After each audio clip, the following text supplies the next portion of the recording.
Good afternoon. It is 2 p.m. The meeting will come to order. We have all of our trustees present, our treasurer, the director, the chief administrative officer. Council is on his way in, should be here, I think, around 2:30 area. We have our communications and marketing manager, and we have a quorum. So we now go with the Pledge of Allegiance.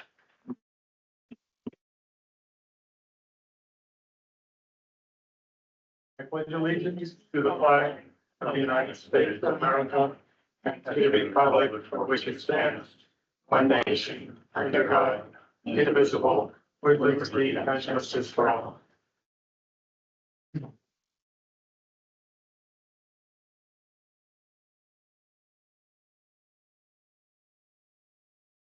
Next up on the agenda is public comment. Speakers may state their name or shall state their name and their community and speak for no more than 3 minutes. Persons addressing the board are expected to observe a level of civility and decorum appropriate for a public meeting. No public attacks or disruptions from the audience will be tolerated. We have 2 speakers today so far. The first person up today is Mike Gridley.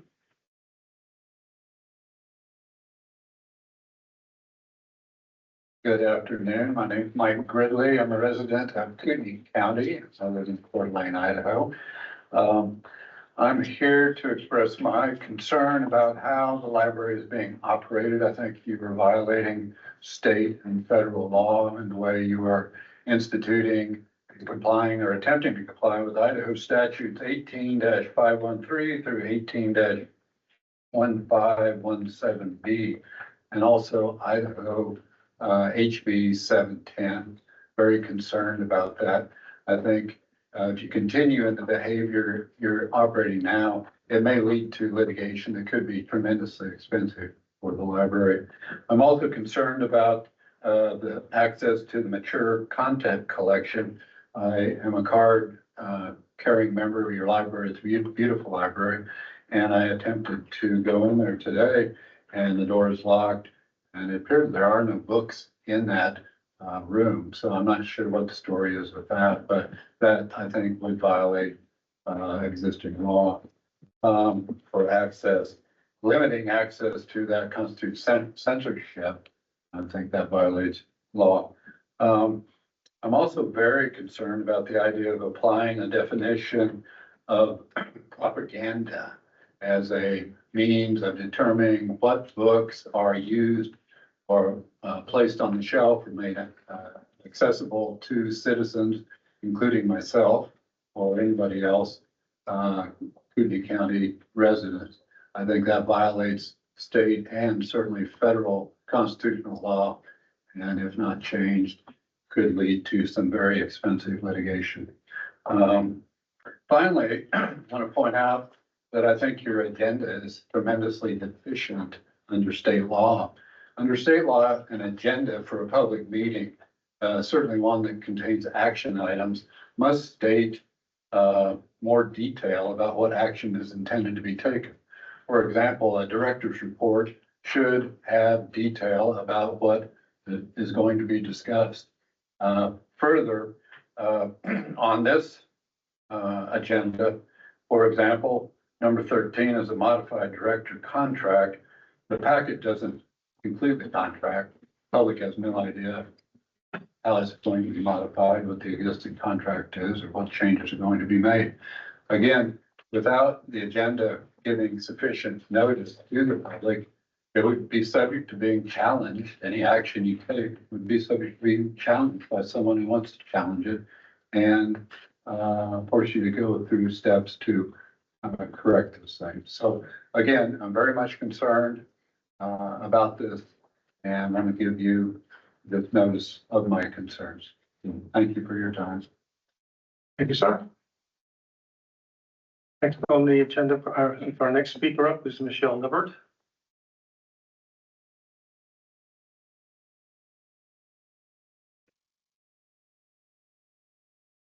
Good afternoon. Good afternoon. Could I step forward and just hand this to someone, please? I don't have any objection. Is that all right? Here you go. Thank you. I'm sharing a You have a publication. timer? Who's going to have a timer? Okay, please go ahead. I'm sorry. I'm sharing a publication from the Freedom to Read Foundation titled Early Signs Censorship is Taking Root in Your Community and What You Can Do About It. The article outlines 7 indicators of emerging censorship. While I understand the CLN has consistently maintained that it's not engaging in censorship or book banning, the first step identified in the publication is one that appears to mirror current actions, removing titles from circulation for a review. In December of 2024, CLN pulled approximately 140 titles for review. In the catalog, these books are listed as checked out with due dates of June 29th, 2026. As the article explains, what is presented as a neutral review process can effectively become a freeze. Even without a formal policy change, access is reduced immediately, and the practice can normalize the removal of materials based solely on complaint. To better understand this process, I request the following information. What specifically triggered this review? Who requested it? What policy governs the review process? What is the criteria used to determine which titles should be reviewed? Specifically, was the existence of LGBTQ+ characters grounds for a review? What is the established timeline for completion? At present, the removal appears to extend to approximately 18 months. Will the books remain available to patrons while under review? And how are patrons being informed about the nature and status of the review? Sending all these questions to you via email. Thank you for your attention to them, and I look forward to your responses. Thank you. Is there anyone else that did not sign up that wishes to speak? Okay, very good. This concludes the, the public comment portion of today's agenda. And next on our agenda now is our consent agenda, item number 5 on the agenda. And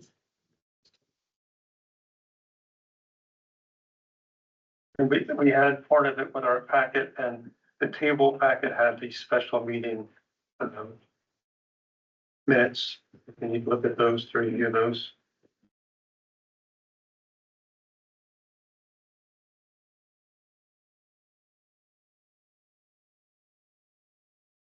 Anyone have any comments, questions, anything else regarding the January 15th minutes? Trustee Robinson, please. I was wondering if somehow on the minutes we could, because it shows like, say, number 9. Actually, let's go to number 10. The fat beam contract discussion. And it shows in the minutes that it was that 10 minutes was allotted for it. And I went back and looked at the video, and we spent 34 minutes on it. And that's just one example. I looked and timed all of them. They were all over, but that's the biggest one. I wonder if we could add to the minutes the amount of time that was spent on each one, just for 1 or 2 months, 1 or 2 regular meetings in a row, if needed, so that when the chair and or director puts the agenda together, we can have more appropriate time allotted for each one of these discussions. Like number 6 was supposed to be 5 minutes, it was 16 minutes. Number 9 was 5 minutes, and it was 11 minutes, supposed to be 5 minutes. 10 was supposed to be 10 minutes, it was 34 minutes. It goes on, but, it never, we always go over, but we never correct it. So either it'd be nice to stick with the amount of time given, stick to it more, stick to it better, or adjust them since we always know we go over. And that way, maybe we can have the time limit 2 to 5 PM actually work out better. Or if it needs to be 2 to 6, put 2 to 6. So I don't know if that's something that can be added to the minutes or if whoever's putting the minutes or the time on the agenda can just start correcting that on their own. Trustee Allison? So if we took a 5-minute one and allotted it for 10 minutes, I'm afraid that we would then take 20 or 30 minutes on it. So I think the 5 minutes in our mind is like, oh, we're over time, we should make it quick. Thank you, Trustee Fox. I think the suggestion is totally unnecessary to have somebody try to keep track of all that and what's the accuracy of the actual time gonna do for anybody. This is a summary of what was discussed, not, the timing of it. So, and I don't think it's gonna improve our timing because we don't know, like the example, the Fabian contract, I think that was expected to be something simple and it turned into things we didn't predict. So it's not gonna help set our schedule by putting actual, it's just gonna put a burden on somebody. Would it be acceptable to, if we look into that in line with the director? Because the reason I say that is I think I have a file at home. That's where all my files are. I don't have a desk here, and I don't want one here. Yeah, I think it has guidance on exactly what is not supposed to be in a consent agenda. I think it was rather limiting, because at one point we had a discussion, not about times, but about what, because we used to have long consent agendas, I mean, all the notes taken, and I know we pared that down at some point, so would that be acceptable if I look and see what are we required? I think there are requirements, I think by state requirements, I think in open meeting or somewhere, I forget, but would that be acceptable for now to find out? So, Actually, I have a point of order. Oh, sorry, point of order.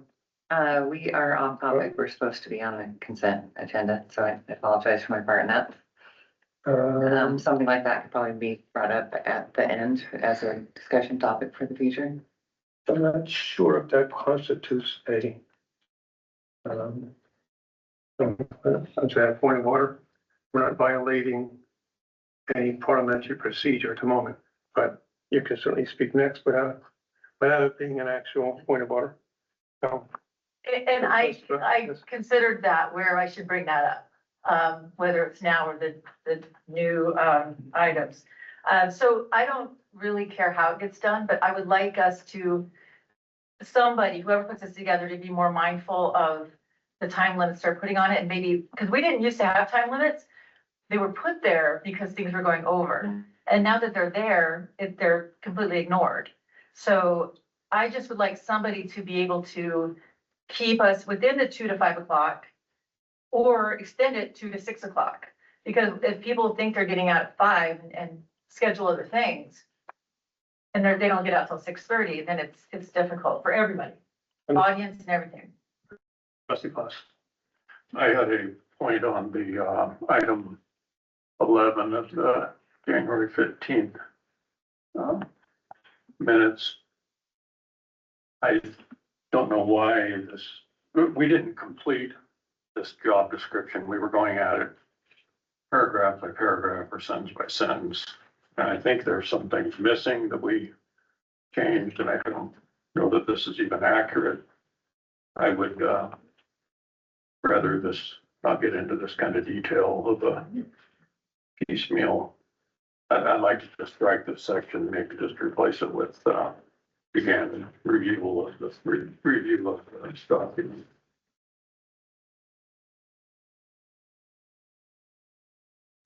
I didn't go back and listen to the recording on that. It's probably accurate as to what took place. It's probably more detailed. I don't think we normally put, I don't know, steps as exactly which changes we made in a particular policy. But well, some of those are accurate. My own opinion is I won't decline from accepting the minutes that they are based upon that one item, just for me personally, if we're gonna vote on it. But I will look at that and make sure they're accurate from my own, because I do a lot of recording, going back and looking at the past meetings. Does Trustee Robinson acceptable? Is that okay if we look into finding out? Oh, yeah, Okay, absolutely. I just want to bring it up. Right. That's all I wrote. All right, I will have an answer for you by next meeting. Other questions, issues regarding the minutes from both meetings, the meeting of January 15th and the meeting of February 12th? Anyone else? Right, everyone, Trustee Potts. Shouldn't, the February 12th special meeting refer to that there was a, I think I missed it, there was a guest in attendance there for the, E-rate discussion. That was what a lot of that time went to. I wouldn't have an issue with that. We can probably amend that right here if that's acceptable. Just add that in. That work, I think that's compliant. We do that. We can, yeah, we can do that, yes. So if the director could go ahead and at some point amend the, okay, very good. Other questions, issues on the two agendas, on the minutes? Very good. Hearing none, without objection, the minutes are hereby accepted. We now move on to the, go ahead. I thought we were not doing this one because of the discussion on 11. I thought you even said you wanted to put it off. Oh, I was thinking of just accepting it as it is, and if we need to change it, is it, okay, I don't know. You want to have that taken out of there? I'm not sure that we can. I don't I don't know think, if we can or not. Accept it after, change it once it's been accepted. Yeah. Okay, I didn't vote. all right. Well, okay, if you want to ask to vote, if we're not getting. I say nay myself on it. So Okay, maybe all right, very good. It's been noted that Trustee Plas has voted nay regarding item number 5 on the agenda. Very good. Nothing else? Okay, moving on to agenda item number 6, the Community Library Network financial statements for the period ending January 2026.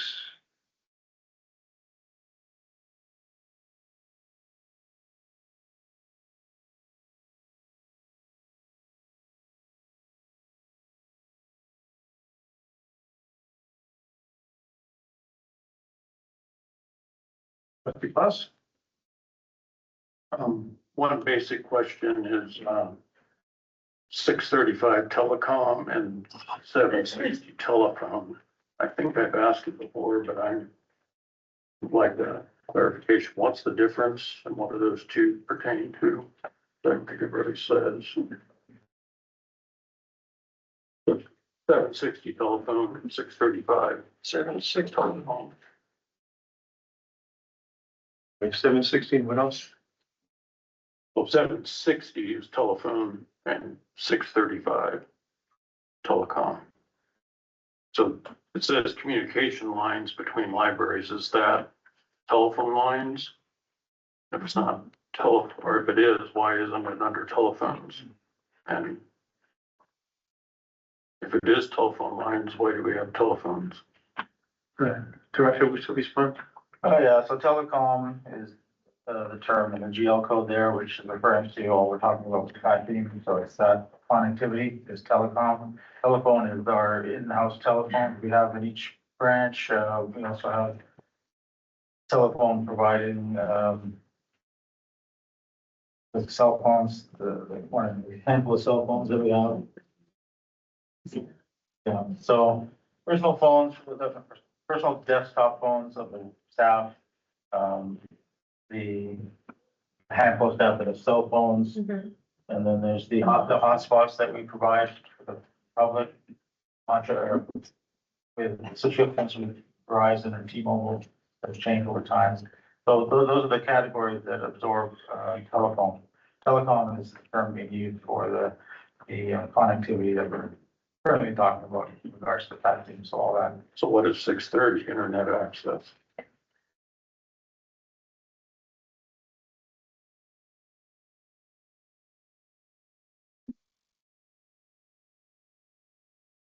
It's part of the, it's probably, I'm gonna say it's mostly the hotspots.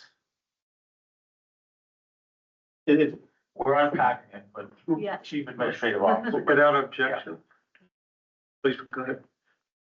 Actually had a conversation with our IT manager today about this. We internally are looking at the GLs and how things are allocated and why. And so that this particular group, that question came up for me as well, trustee Boss. And I'm working with IT to break it down and rename some of these GLs to make more sense. And so what I've seen is it being put like E-rate in one as well as the other. And so we're going in and reclassifying, putting it into what should be the appropriate jail account. So that's just historically how it was done, and IT as well as the finance office are working together to have it make more sense. Thank you. Other questions regarding today's financial statements? Oh, sorry, Trustee Robinson. Page 5 on the analysis. The top section, current liabilities, 206 through 215. What are those all about? Balance zero reconciled. What is that? On the statement of net position, it's those individual credit cards. And for the self-staff that have credit cards here. I see. Yeah, that's the first time I've seen that. Yeah, we've never broken it out before, so we're trying to. It's been there, but it hasn't been delineated by staff. Maybe that's what it was. I've never seen it. Yes, broken out. And then also, halfway down that same page, the heading is 242 deferred property tax revenue. At the very end, it says 9/30/24. Is that a typo, or was that the last time it was, the last adjustment was 9/30/24? Yeah, it's an annual thing done by the auditor, so that is the last. So when does the 9/30/25 or come out? Well, when the 25 audit happens. Okay. Yeah. I see. Yeah. Okay. Thank you. Trustee Boss. So back on my favorite topic, 148, property tax receivable. I see, it looks like your blue and purple sheet is accounting for past years that are being paid back from Kootenai and Stone County. So it seems like, you know, we've got 2020 through 2024, different amounts. So it seemed like in January, some of that was paid back. Is that being applied to line 148? And if so, why can't we update that? If the auditor's office can give you the detail of each month, how much for each year, why can't they give you the latest total instead of going with this number that the auditor came up with last summer? I'd like to see that number decrease as these are paid off, if that's what's going on. Basically, the numbers being generated by that audit moment in time when they're, so that's, we can do the math and adjust it, but it's being produced by the software to result in that report. So that number is just static there from the time that the auditor gave it, right? I'm not denying the ability to use mathematics to adjust the number. This is why we're giving the blue and the purple sheet. So that it's more transparent as to what is. When I asked the auditor, they said they get the number from the county auditor. But why can't, if the county auditor is giving you these numbers each month, why can't they just also give you the current number? Well, I think the audit action is one thing, and that's being done annually, which results in that number. Not the audit, the auditor. The Yeah, auditor is in the county, or in the county offices. It's an office under the county clerk that makes these payments. Catherine, I think, should be able to give you that number each month if she's giving you these. That's all I'm asking. That's it. If you can look into that, yeah. No other objections, please, go ahead. So historically, CLN has, had the auditor do a journal entry annually to make those adjustments, and they appear, for the next year.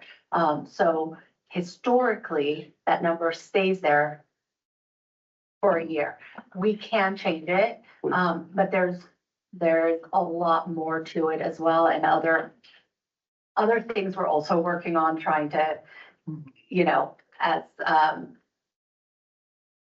we're unpacking all the things in the finance department. So we hear you and you are correct and the numbers are correct. It's just whether you're seeing it happen every month versus it at the end of the year. So historically, they just did it in a year, and adjusted it, and then you saw the new numbers. That's, again, as the director said, why we were showing you the monthly, what's coming in, what's going to previous years, and then again, like the January, the big payment we just got. We just thought this for now, if it's acceptable as we move towards getting us to more of a monthly. So we hear you. Yeah, I'd like, jump on that because is it possible, I know we're switching auditors, I believe, is that correct? Yes. That it's possible that we could actually not have to wait for an annual journal entry Absolutely. after we find that out, and then there has to be a big change somewhere made to, a journal entry of some sort. Meg will want to, at some point, say, this is the real number and go forward, and then maybe we have live numbers. I know we've been kicking this one around for months, and I know you just got started on this thing, and I know that we're switching auditors. And I realize that Trustee Plus has been asking the same question for 6 months. And so, Yeah. Yeah. And I think historically as well, there wasn't someone that in this position that, could do journal entries. I feel confident in doing them. However, because we're in a transition and there's been, an auditor that's had eyes on it, I personally would feel more comfortable working alongside an auditor to make sure we're staying in compliance and the numbers are correct. And then when we get to that point, suggestions and making sure the auditor agrees before making these changes, which is part of my hesitation on doing it right now. understood, thank you. Any other questions, Trustee Plus? I'm just asking that you ask the county auditor's office, not the one that we go to pay, but the auditor's office who's giving you these dollar amounts each month. To give that total, that's where it should be coming from, not from some audit we do in the summer that I would hope they're going to the county and getting the number, so. And then can it please be moved from current assets down to other assets? Because it's not really a current asset, it's not a check is in the mail. I just put it someplace else. And current assets is one, and maybe you can talk to the county or somebody, but I don't think it should be called current assets. And I just want to reiterate that I would like to consult with the auditor as well prior to making these changes, but all of it is noted and understood. Good. Other question, I have one minor observation, just going on the money we get back from books that are collected upon, return on investments dropped a little bit. I think we've typically seen 12 to 1 or 14 to 1, and we're down to 10 to 1. So we had to collect more books out there, put some fire under there. I don't know. Are there other comments or questions? Trustee Plus?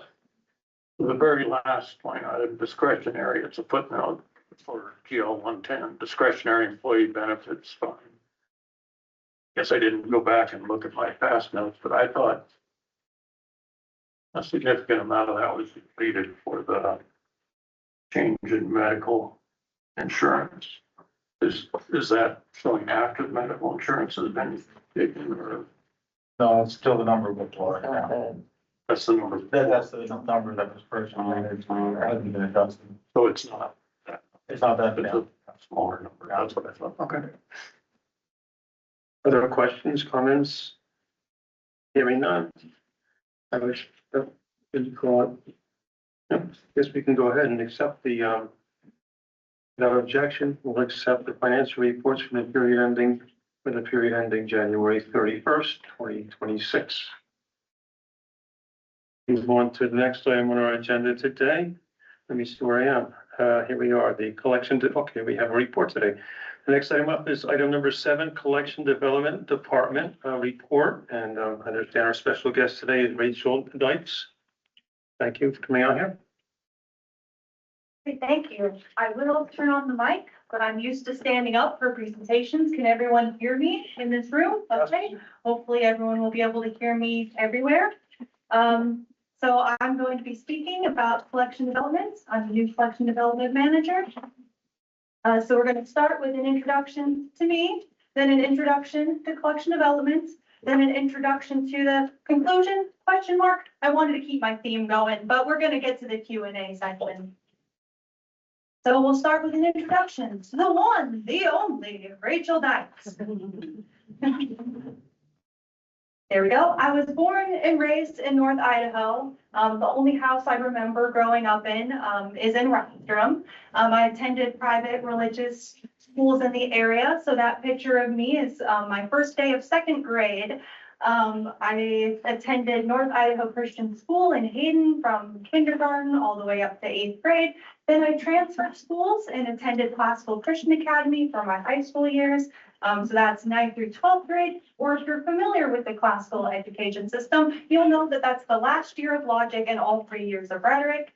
I graduated as valedictorian with a 4.0 GPA. Then I continued on to be educated in a variety of subjects. I know the table's a little intimidating. I will be talking about each one of those points. So I started attending Idaho State University right after high school, but the first degree I got was from North Idaho College. Every time I came back home for the summers, I took a couple classes, so I earned a 1-year academic certificate in communication from North Idaho College. And then the one that's always a little surprising to people, being a librarian, is that I have a Bachelor of Arts in Physics. That was actually the first program that I attended. When I was in high school, I made up 500 business cards that all said Rachel Dykes, future astrophysicist on them. That was my intended career plan. As I did the physics program, I learned that lab work wasn't really the career that I wanted to do, but I still love science, so I finished up that degree. In addition, I have an honors Bachelor of Arts in English with a concentration in professional writing. That's quite a mouthful to say. Also from Idaho State University. And then by the time I started working here, I went back to school at Emporia State University. Emporia State is in Kansas. And I got my Master of Library Science with a concentration in informatics. Informatics is always a weird kind of subject to describe to people. It's not quite information technology like IT work. It's more about learning how to use technology to bring information to people. It's really about that connectivity piece. So I started as a public library user and volunteer. When I was in high school, again, in order to graduate, I had a requirement to do 50 hours of community service. And my fellow classmates, they were doing soup kitchens, they were doing things at their church. I was thinking to myself, what can I do where I don't have to talk to people? So that's where I went. That's why I went to the Rathdrum Library. I learned that you do in fact have to talk to people at the library, but I loved it anyway. And I kept volunteering, coming back and back summer after summer, even when I was in college. This was one of the years or one of the summers that I returned from college at the Rathdrum City Park, that picture. And then my work for the Community Library Network, I got the timeline going. So I graduated from Idaho State University in 2020. And as we all know, that wasn't a particularly good time to be making any sort of life transition. So rather than staying at home and playing Animal Crossing from sun up to sundown, I saw the Facebook post for the Rathdrum Library. And I'm like, well, that would get me out of the house a bit. I really liked volunteering. That should be good. So I became the circulation specialist, which is really just a fancy term for the person at the front desk that everyone talks to. So I started at 19.5 hours per week. In 2021, I was promoted to 28 hours per week. I joined there at the time. There was a social media team. I became pretty well known for tech help at the front desk. And then in 2022, I transferred to the technical services department. Last month, you saw the presentation about the tech services department. So I was that. I was cataloging books and processing them. And then in 2023, I was promoted again to 40 hours per week. So now I was full-time. Hooray! And then in 2024, I was promoted to the technical services librarian. So this is kind of weird sometimes in the library world, we only consider people to be librarians once they've earned their Master of Library Science. Of course, you know, when you're working at the front desk, everyone calls you a librarian, but you're only officially a librarian once you have that degree. So I had graduated with the Master of Library Science in December of 2023. So that made sense for me to become an official librarian in 2024. And then in 2025, I became the new collection development manager, which is what I am today. If you'll have noticed as well, in each calendar year since I started working here, I was promoted to a new role, which is quite impressive. So I think my next role for this year should be super collection development manager. I think that would be pretty great. This is my official staff directory photo. All right, so now that you know a bit more about me, we're going to do an introduction to collection development, or the developing of a collection. I'll give you a more helpful definition. So what is collection development? You'll see on the slide, there's a little bit of a graph, and that graph is my rendition of what librarians call the collection life cycle, or the library collection life cycle. So if we'll start in the upper right corner, that's with selection. So that's when you have this idea of, hey, we should have this book, we should have this DVD, we should have this resource. How can we acquire that resource? That's the selection part of the collection life cycle. And then it moves into processing. Now that you have this item, this book, this DVD, you got to get it ready for people to use it. So that's adding the library markers, the barcode, putting it in the catalog, those sorts of details. And then it moves into being used by the community. Typically, this is through checkouts, which is why that's the word I have up there. But really, people can use it in the library in a variety of ways. But mainly we think of use as being those checkouts. Then it will move to the repairing arrow. A better word for this is probably maintenance, but maintenance didn't fit on my arrow, so I had to pick a different word. But this is basically making sure that we can keep that item in good working order. Occasionally, we got to clean the DVDs. We got to fix tears in pages. And really, you could think of the two arrows, the checkouts and repairing, as repeating a circular motion a couple times. You know, we might repair it, then it'll be checked out again, then we'll repair it, and it'll be checked out again. But we're keeping the graph simple. And so then we'll move on to weeding, or sometimes we'll refer to this as discarding. But discarding has the connotation of we're throwing a bunch of things in the trash, and that's not necessarily true. Sometimes that's weeding it because the information is outdated, and like say we have a travel guide and this is from 2020. Obviously the places have changed since 2020, so we'll just remove that from the collection. Typically it'll be sold or resold for in their friend sales or something like that. And then we'll think, oh, like now that we've gotten rid of some things, we need to select some more things, and the circle goes round and round and round. So collection development, what I do is the selection part of the collection life cycle. So I listed some examples, the main examples of the work that I do right now. So that's deciding how to fulfill materials requests. In other words, the requests for specific items that people in the community give to me. Purchasing materials and digital resources to satisfy the general information needs of the community. I'll talk more about those first 2 points. And then also sorting through donations for possible additions to the collection. I won't be specifically talking more about that point, but you're welcome to ask about it. All right, so talking about the materials request. So I pulled some data This is the first and the only slide with a graph and numbers on it. You're welcome. So this data is from October 2025 to January 2026 of how we fulfilled those specific item requests. So this could be through the library catalog, someone putting in a materials request on their account, or they might have filled out the interlibrary loan form, or occasionally it's word of mouth, the staff member told me, that sort of thing. All of those requests, how did we fulfill them?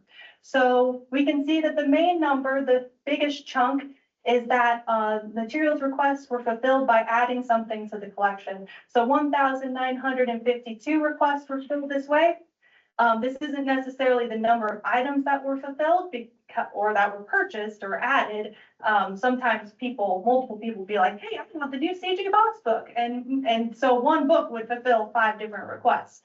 But that's generally, so we could see with that chunk of the graph, that's roughly 2/3, not exactly, but about 2/3 of the requests were fulfilled by adding something to our collection. And then we can see the next one, 1,202 requests were fulfilled by borrowing those items from other libraries. So we borrowed them through the interlibrary loan process. And again, that's roughly 1/3 of the requests that I received were fulfilled in that way. And then 42 or 1.3% of the requests were unfilled, that we couldn't fulfill them. I say up there for a variety of reasons. The main reason is that I get asked for things that just don't exist. Unfortunately, so people will ask for, say, a Netflix movie or a Netflix show, and Netflix did not decide to make a DVD of that particular show, so sorry. But as you can see, most of the time we're able to fulfill and find whatever it is that somebody is looking for, which is fantastic. And you can also see as well, this is only 4 months worth. I started at the beginning of this fiscal year, which is when I most officially took over the role. I technically started in July, but you can see that it's about 3,000 requests that we've done. So that means that I've looked at about 800 requests per month and fulfilled them in some way. Right. And then moving on to the information needs of the community. So besides fulfilling those specific items, materials, and requests, I try to anticipate information needs. Sometimes people come in and they want a certain kind of resource, but they don't know particularly what that resource is, or they want it on a certain subject. They're not asking for a specific title. So in order to help fulfill those sorts of requests, in October, I started by visiting the 7 different library locations we have and asking them for feedback, especially following the dissolution of the consortium. I was like, hey, what are you having trouble finding for your members that we used to rely on these other libraries to get, so that we could add those to our collection and have a more balanced collection in that way. Also noticing trends in materials requests. Sometimes I'll get a ton of requests on a particular topic, and so that really indicates to me that we need to have a lot more of our own books on that topic. Sometimes it could be too of someone's requesting a ton of self-published materials on that topic, and I might want to get more authoritative materials. And then also researching for larger acquisitions, like a new phonics set, which is the set that's pictured there, or for more children's classics. Martin and I are working on the children's classics project, a list, going through and making sure that we have certain titles and certain authors. So then, all right, so we have an introduction to the conclusion, question mark. One last thing before Q&A. So I wanted to do one more fun fact about me, but this requires a slight amount of preparation, so hold on. Enjoy the lovely picture while I get ready. I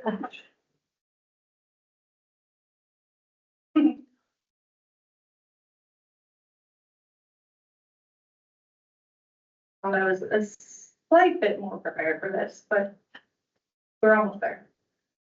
I wanted to share one of my favorite songs.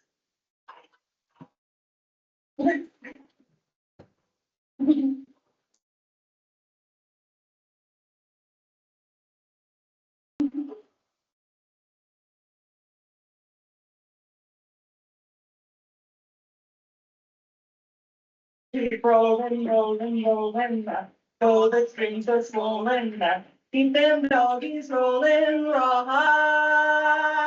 Through rain and wind and weather, hell bent for leather, wishing my gal was by my side. All the things I'm missing, good vittles, love and kissing, are waiting at the end of my ride. Move 'em on, hit 'em up, move 'em on, hit 'em up, rawhide. Cut 'em out, ride 'em in, cut 'em out, ride 'em in, rawhide.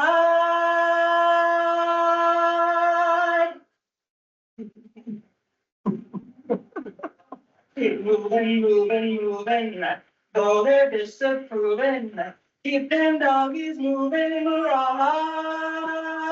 Don't try to understand them, just rope and throw and brand them. Soon we'll be living high and wide. My heart's calculating, my true love will be waiting at the end of my ride.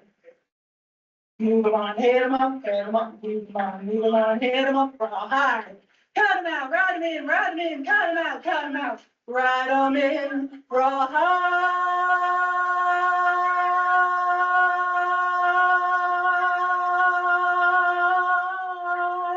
Rawhide.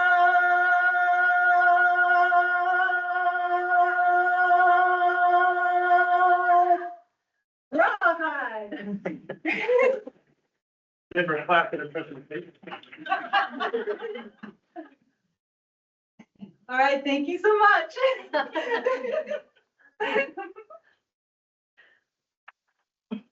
Why, hello, you have a question? Yes, I do. Okay, very nice. So first, going back to the, like, I think the original picture when you said you wanted to volunteer somewhere where you didn't have to talk. Yeah. Or sing. But, anyway, very nice presentation. Thank you. The amount of, that you get, on request, Mhm. kind of a here nor there question, I'm just curious. What percentage of those do you think you would have been selecting anyway? Like, they were already on your list that were gonna be coming into the library regardless? Yeah, that is a very good question.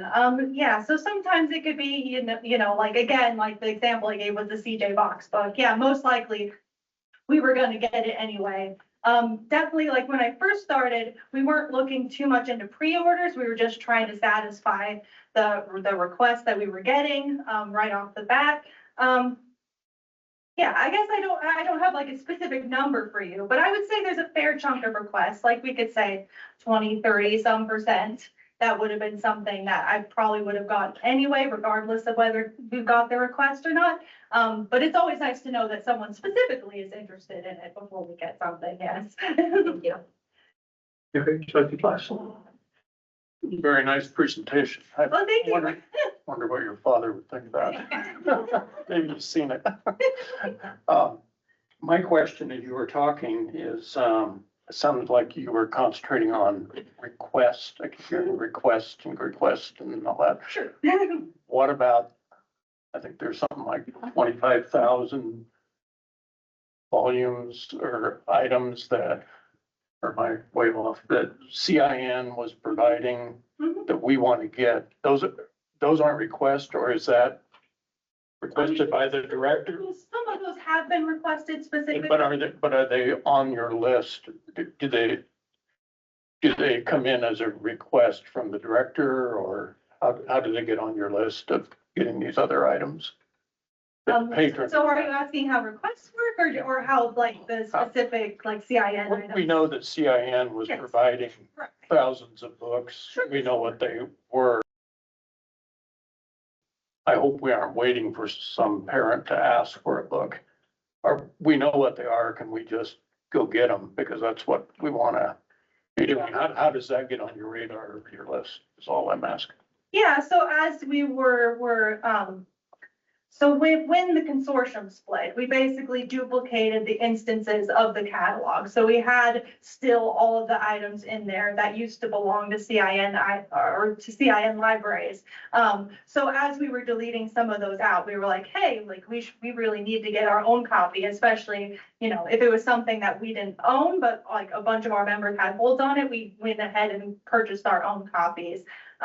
We probably won't be getting every single item that, you know, those libraries had. We don't necessarily have that much use case for every single one, but yeah, we were definitely looking into that. That was one of the projects as well. Getting the items that we wanted to add to our collection that weren't there previously.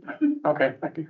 Yeah, of course, I have a question. Oh, sure. that was a rather unique presentation. Thank you. You're very original. Kind of didn't know how to respond to that point. And I don't have any song requests, just questions. So, no, I have a couple of questions written down if we can get to them all. But what sources do you and the staff use to choose your book? What's your source most of the time?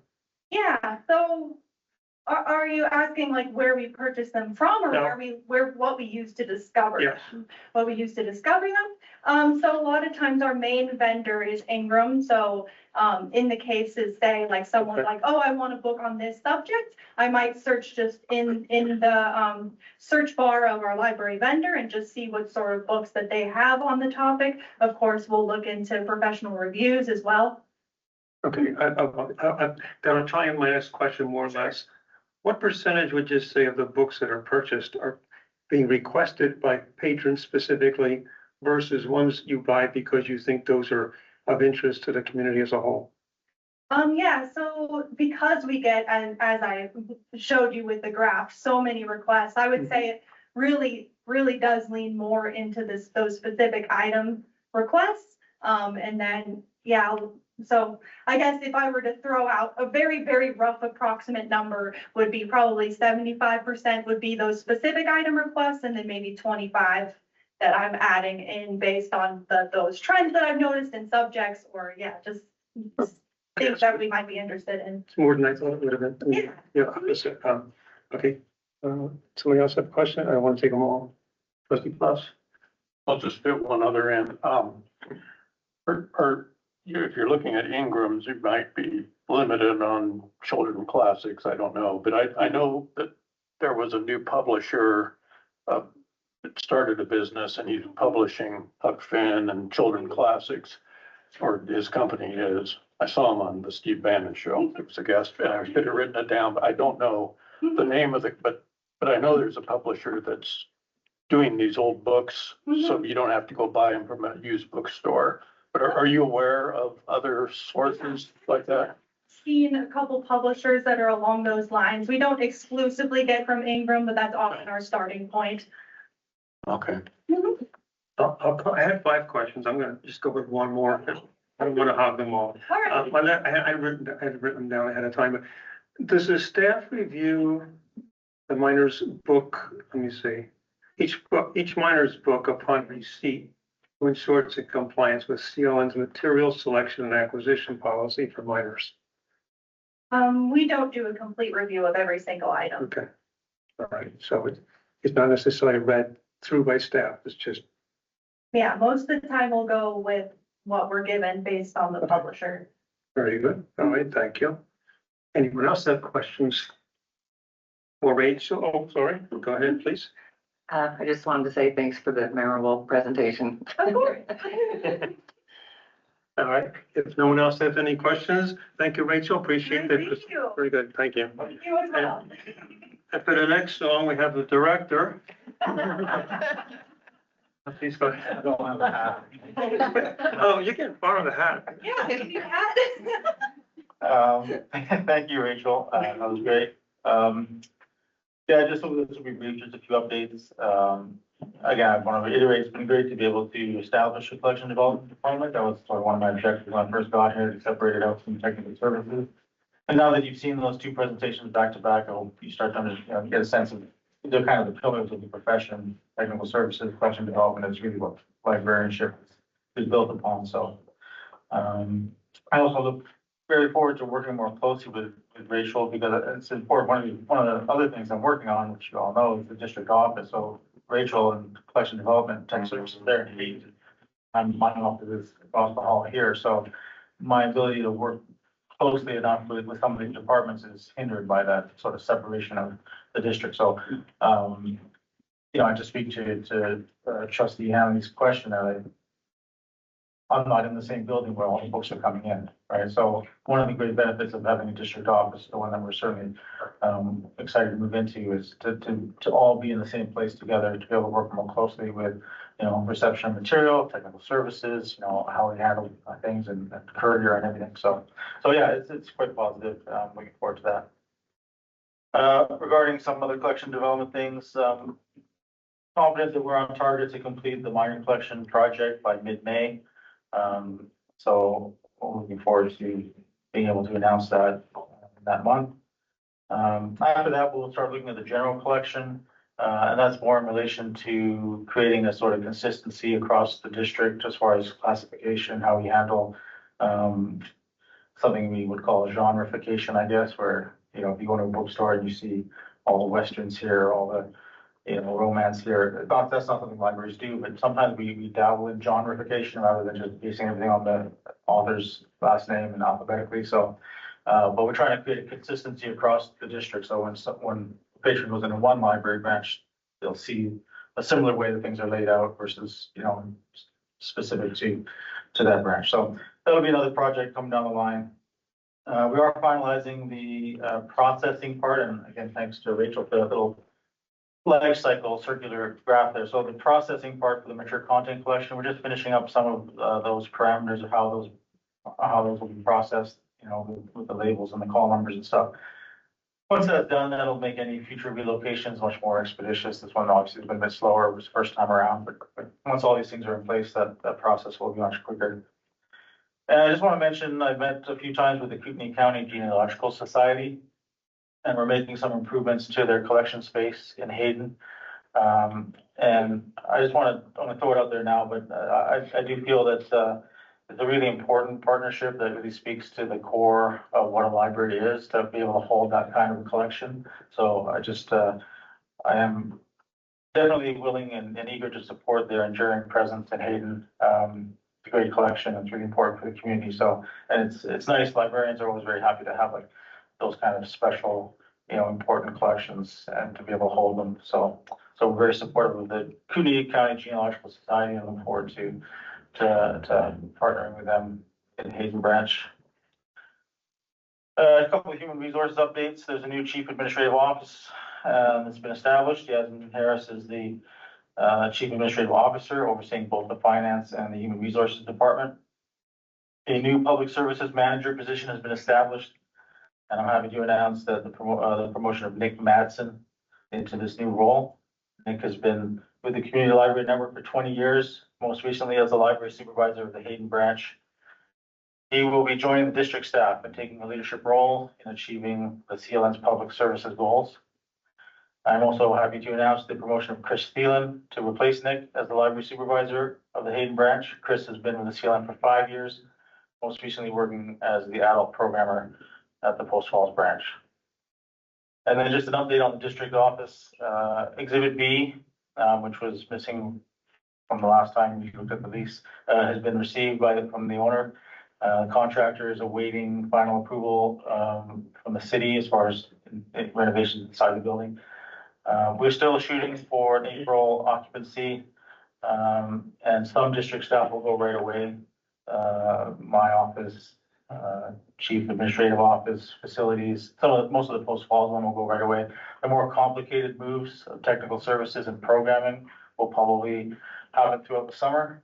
There's a lot of stuff that we have to move for them. So that's that.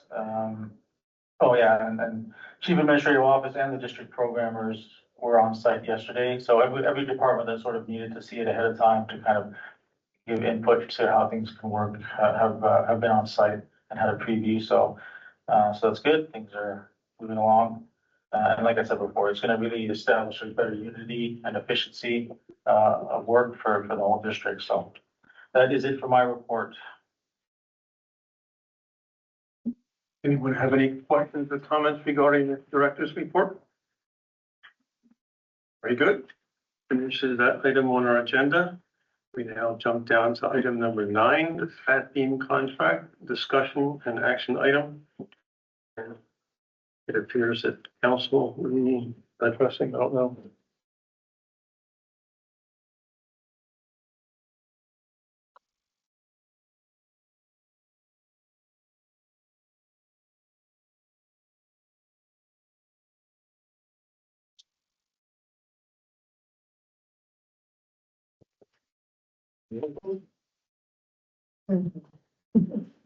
Yeah, 30 seconds.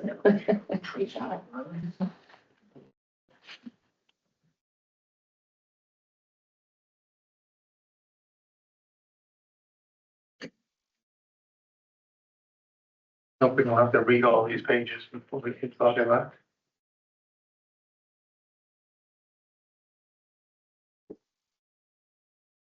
No, I just provided an updated red line copy along with the no changes, clean copy. Based upon our other conversation I had with the director and our E-rate representative, the tentative vendor who's being proposed to be approved by the staff making recommendations to the board. They reached out to Fat Beam and they accepted our changes related to the indemnification provisions and the length of the term.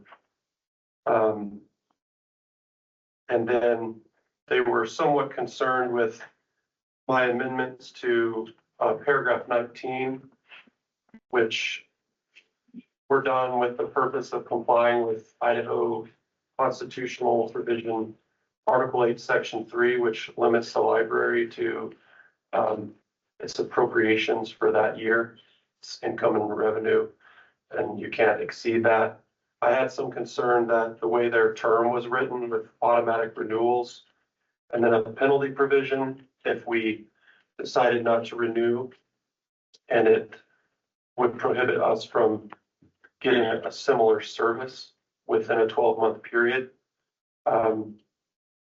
Wasn't clear to me that that wouldn't potentially violate the Constitution by placing a kind of a carrot and a stick scheme that went too far. And so I amended that provision to leave the 12-month period, but added in some specific language that the contract will continue to be construed in compliance with that constitutional provision, the state procurement rules, and that the library district would not be required to hold an election to receive 2/3 of the electors' votes to increase its appropriations mid-year. And so it makes it clear that we are at the appropriations for the year, it's only for the year, and that there's no enforcement mechanism to make the trustees vote to increase appropriations or go beyond that limitation. I think it's a happy medium to provide assurance to whoever the vendor is that, and at this stage it's Fat Beam as proposed. They are giving us a price based upon a certain number of years. And so if we are going to reduce the commitment, then the price is going to increase. But we need to be able to have it be a 1-year by 1-year commitment as it relates to appropriations.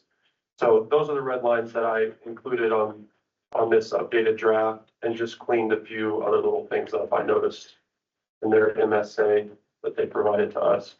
And so as long as the district is deciding to proceed with Fat Beam, then I would be okay with approving this draft to execute. I think it'll be acceptable to Fat Beam, but we obviously need to provide it to them and allow them to give feedback to us. Thank you, council. Questions here? Trustee Foss. Not a question exactly, but I would like to move that we change the award to Ziply, since they have a lower price. And they've written me a note that they'll they've got 5 months, they'll guarantee to have it installed and tested before this contract is up, and they do have a lower price, and they are local. I would like us just to change the contract to Ziply. I have a question then, related to the director or council. If we sent out an a request for proposal, FRP, and we filled it out correctly, we identified exactly the services or whatever it was identified by us, and through our IT people, I guess, is the director. Is there a reason that we could state that we could just walk away and not abide by, I assume, a legitimately submitted and responded to proposal? I'm not so sure we can just, I mean, if we submitted this thing correctly, it's kind of like going on, I'm guessing this, I'm not a lawyer here at all. But if we're putting out a bid on something and we get people submit responses and they're qualified contractors, then I'm not so sure I understand how we can just change our mind and well, go elsewhere. So I need some guidance on that. And you talk about making a motion, you didn't actually make a motion. Just as an explanation, the reason is Ziply had the lowest price. So the motion is that we change this contract to Ziply instead of Fat Beam, because there is, well, anyway, that's the motion. So it has been moved to change the contractor from Fat Beam to Ziply. Right, Because they had the lowest price. very good. All right, so for discussion. Trustee Robinson. Fortunately, I wasn't at the meeting, the special meeting that a lot of this information came out. I did look at some of the emails sent out. I didn't watch the meeting either, kind of forgot. But I believe there was like a rating system of how Fat Beam was chosen. And then also, wasn't it, I could be wrong, wasn't it just like a $5 difference? As we understand, it was minimal, like $5 or $20, and I do believe that it was a scoring sheet put together, a grid of sorts, Right. where the contractors responded a certain ways, and then I assume staff probably then graded based upon what was asked for. Right. And I know one of the biggest differences was that we've been using a particular one for longer, so there's a record of them being successful with us. But it was only, I think, $5 difference. Does anybody remember that? When we met with Claire, because this was one of my concerns last meeting, when and it's the apparent low bidder when you use the competitive bidding process. And it's 67-2806-2 sub I. And it requires us to declare the reason on the record and communicate that reason to anyone who has submitted a competing bid. If we award the contract to a bidder other than the apparent low bidder. And so I was getting red flags because it was $5 difference and the Fat Beam contract was the one that was more. But combined with the rating system, they had 9 points for having a headquarters in the district, where the other headquarters was, in Washington a little bit. But it wasn't just based upon where their headquarters was. The difference in how Claire rated that was 1 point. And the other 9 points was related to CLN's history of using Fat Beam. So there was a couple of components in that one, which was confusing to me. So we did follow up on that, and they received 1 point less based upon their location, from my understanding. But also there were transition costs that the staff was estimating between $10,000 and $20,000. And so they took that into consideration in terms of calculating who the low bidder was. And so that satisfied me that we did in fact choose, based upon their matrix, the lowest apparent bidder. And that was our conversation. I was just providing a report, not, making an opinion about this. Trustee Fox?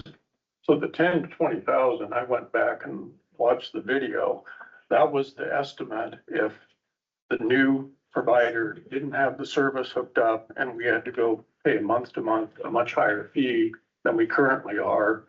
So if July 1st is when it's due, or when the contract ends and simply, or the other one didn't come for a couple months, we could have a big cost incurred because we wouldn't get reimbursed by E-rate and we'd have to pay month to month a higher fee. Simply assures me they're local. They have 5 months. They'll have installed it and tested it at least a month before it's even there. I think that's the big smoke screen that was thrown out at that meeting. I think that shouldn't be any consideration. That's just if they got late in hooking it up, but they got 5 months and they're local and it's their fiber anyway. So I don't understand why we wouldn't go with the lower bidder, and there'll be no $10,000 or $20,000 cost to us. Trustee Robinson? Is it in the purview of a trustee to try to get bids for the CLN? Is that job description of the trustee? And so what trustee Clash just handed out, it says from, and it says sent, and both of those are filled out. But the to, who it's sent to, is blank. Who is this sent to? And why is it blank? It was sent to me and I was asking a clarification. What about this 10 to 20,000? And the answer, they didn't exactly answer that, but they said they'll be connected and they'll all be tested before. If you go back and look at the video, that was what Claire was throwing out. So I'm not trying to get a different bid. I'm not trying to overstep I'm just saying that I wish that had been countered, or that Zipley would have been there able to counter that about the $10,000 to $20,000. And frankly, the other fat beans shouldn't have been given extra credit for being local and being in the district, because they're not. They're in Coeur d'Alene. That's not in our district. Zipley has multiple facilities and far more employees in our district than Fat Beam. So I just think we should be going with the lowest bidder, and it's not a risk. Anyone else can go right to Paul and find out. We could put it off and have a special meeting, but there's no risk that in 5 months they're not going to get their own fiber that they're already using hooked up to our buildings. I have a question for between council and the director. Was the FRP properly executed?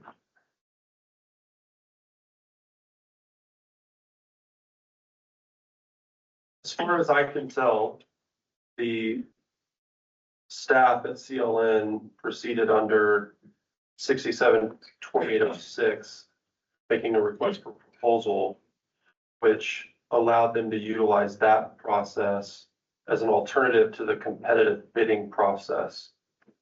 And that's where we got the matrix and sort of the rationale for how the team plus the E-rate representative went about creating the grid.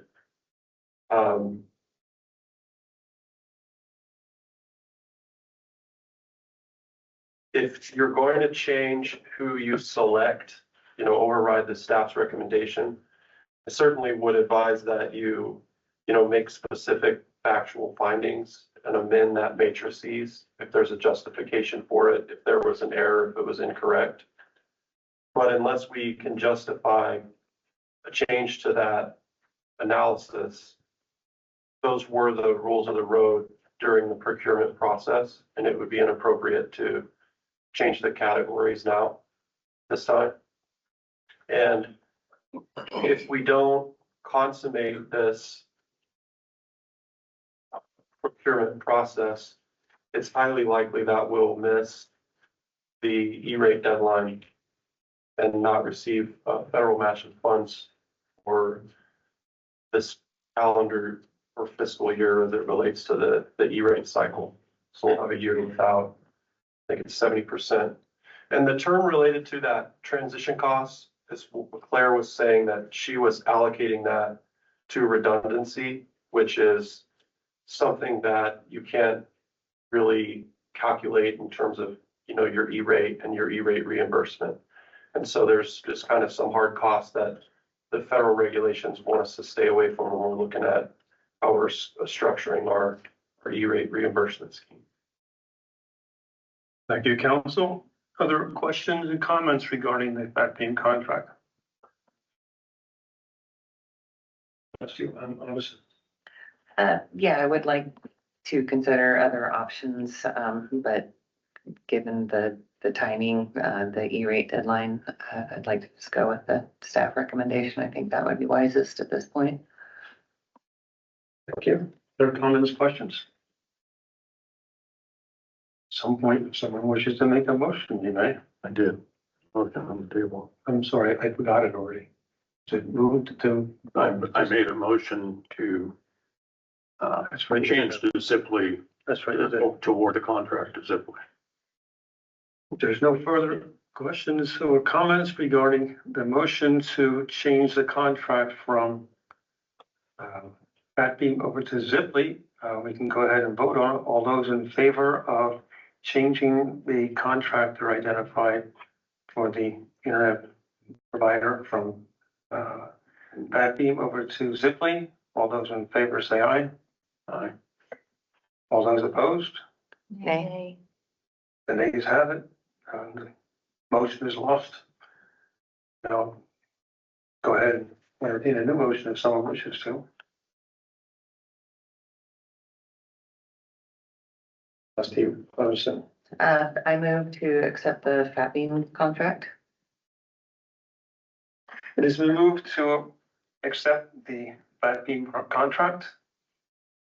Is there any discussion?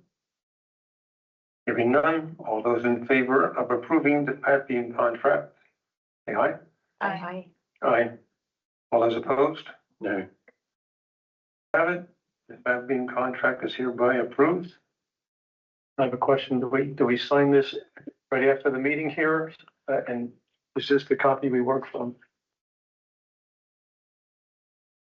I would not be signing it after the meeting here now. No. Very good. All right. We now are going to break. And break is for about 10 minutes. It's 3:17. We'll be back and resume at 3:28. The next minute in case it. Just switched. The meeting will come back to order, please, about 5 minutes later than we thought. So we're back starting on today's agenda. And the big next item up is strategic plan draft discussion. I'll be happy to start unless the director prefers. But you. I'll start. See, I gave it to you. Yeah, so I'm gonna start with, maybe an apology, maybe some clarity.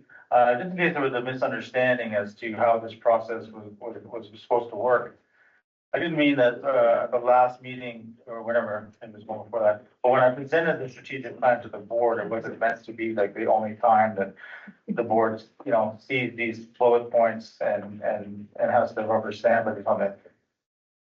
The process is quite laborious, it's quite long. We have the survey lasts a whole year or so, and so there's a lot of stuff going on, and the board had their opportunity to just answer the specific survey that was for the board that was handled by the facilitator. So there are various parts of the process where the board is involved. The board wasn't involved in the staff retreat day. That would essentially be a board meeting, I guess, if all of you were there. So this is the time where the board gets the chance to be involved. And so The one thing I didn't have at the last meeting was the data. There's a great deal of data that had to be worked with, you know, exported to an Excel file that's 400 or something thousand cells. So today you've been here, for this meeting, you've been given the data related to the survey and the focus group, or most of the survey, and so I just want to make it clear that this is the time where the board gets to review and chime in, and if we want to have a really extended sort of retreat / special meeting, open meeting kind of thing, we can, but I think there were plenty of opportunities throughout the process for the board to either meet with me or to contribute to the surveys. So anyway, I just want to clear that up because it wasn't meant to be like you guys just see the final kind of thing and then rubber stamp it. That's not the intention here. So, and then just this one other thing that I think came up, which I just want to mention briefly, is the mission and the vision statement of an organization doesn't have to be changed with every strategic plan cycle. We determined that the mission and vision was sufficient at this point in time to move forward with the strategic plan without changing those. And again, I wasn't around when they were made to begin with. I do see them as relatively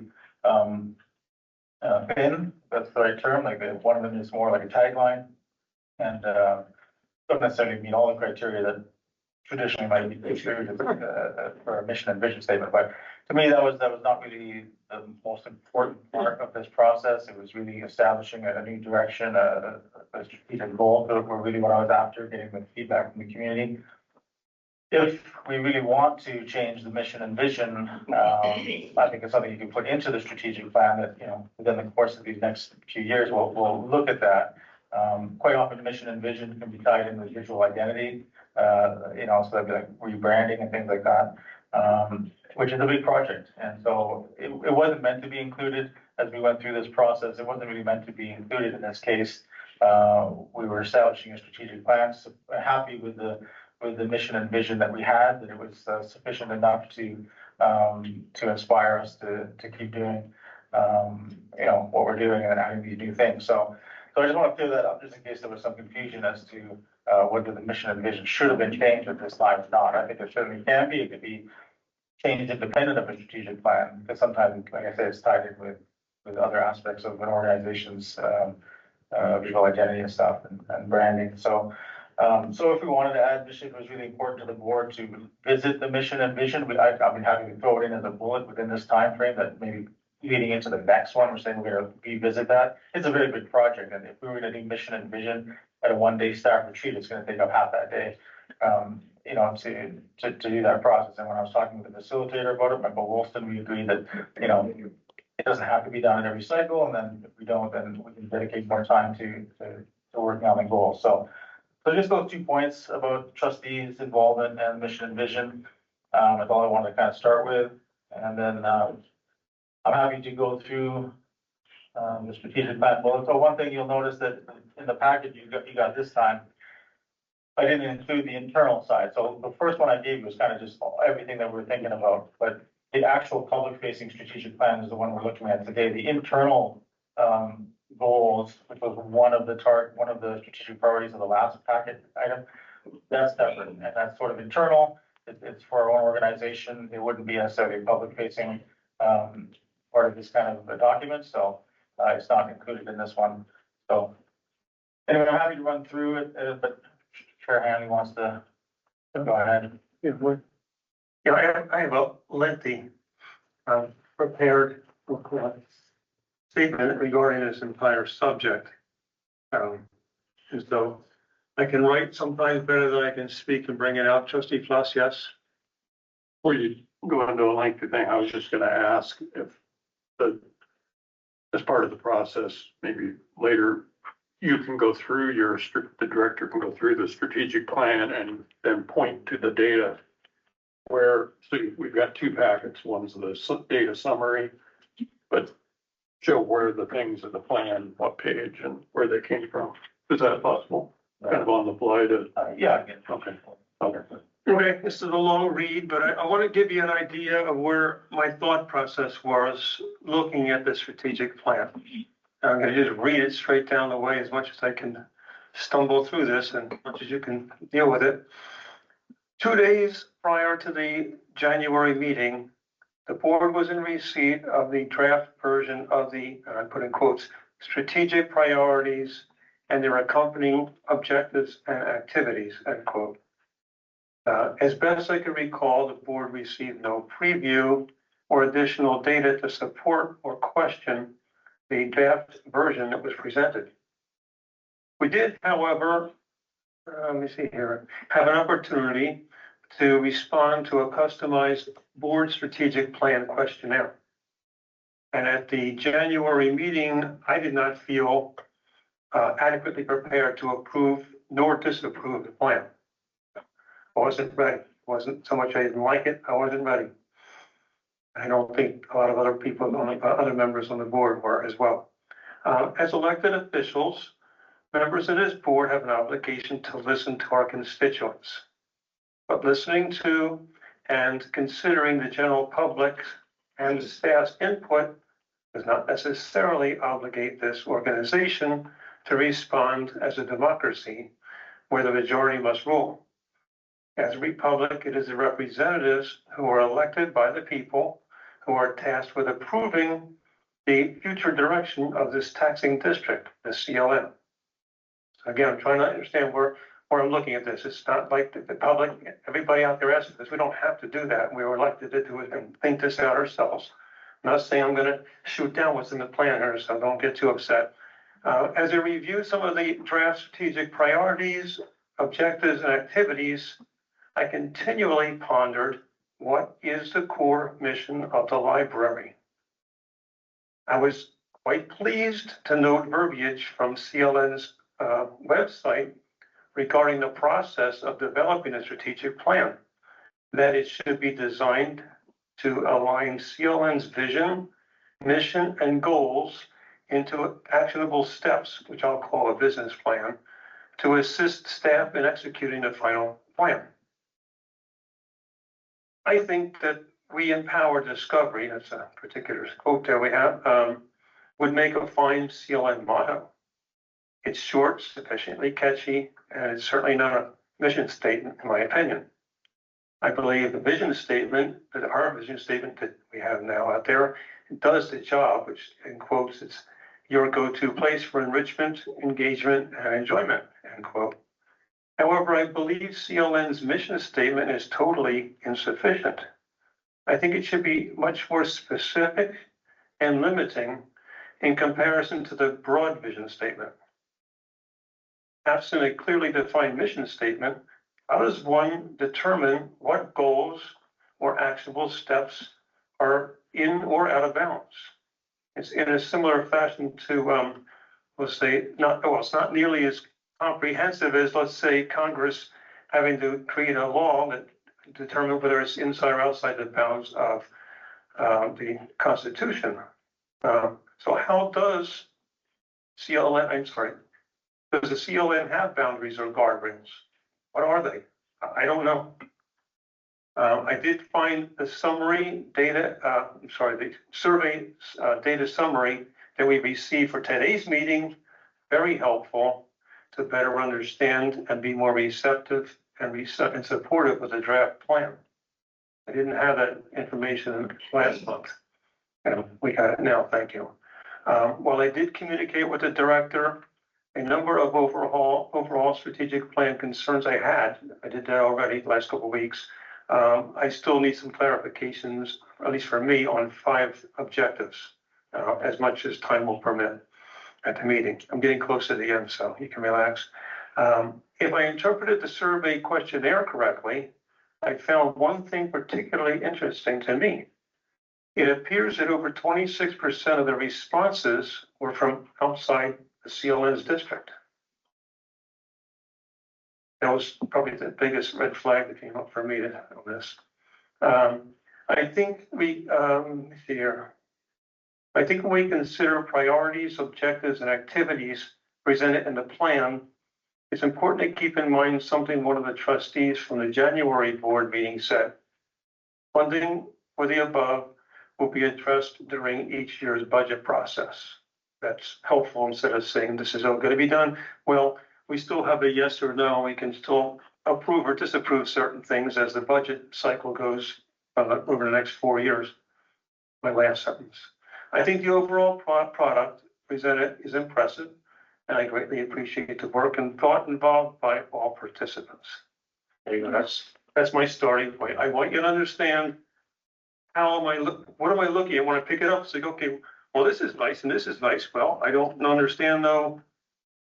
You know, can you ask for anything pretty much, and it's all inbounds out. So I kind of think that without having a true mission statement, what is the mission of the library? Then we're either in bounds or out of bounds. And so that's me. That's my way of looking at this thing. It's probably overly academic, but I have a hard time just picking it up and agreeing or disagreeing, liking certain things and not liking it for no particular reason, and it's not grounded anywhere. So I'll turn it over to someone else if they'd like. Trustee Foss. I was just trying to find where do I see the mission and what was the other vision? It's a vision statement. Where is it? It's on the website. I don't think, no, and I didn't bring it with me, but I did print it. I don't think I took it with me. I printed it off the website itself. So it's not in, No, it's not shown in the strategic. no, plan. but it is described. It's supposed to be, those was be taken into consideration according to what I saw as the process by which Was it in the previous strategic plan, the mission and vision? oh, I don't know. And again, what you're seeing today is not the publication, it's a draft, so even my letter, not there. Right? So, the mission and vision, and certainly it's here. It is, everyone remembers it, we empower discovery, the go-to place for enrichment, engagement, and enjoyment. So maybe I was saving that for my letter, stole my thunder, but that's fine. Well, so it could be in there, should be in there, will be in there. I did look, just so you know, I did look at online. Actually, I had my wife look it up. I didn't have time. Too busy getting ready for the meeting. But I looked at, I got a chance to scratch some out, and I liked some and didn't like some. But I took there's 4 different examples of mission statements that just grabbed. Like Toyota, for example, says to attract and attain customers with high value products and services, and the most satisfying ownership experience in America, to satisfy it. That's kind of specific. It tells you something. Or we can jump down to something more personal, a library. So one on there, the New York Public Library says to inspire lifelong learning, advance knowledge, and strengthen our communities. That's kind of specific.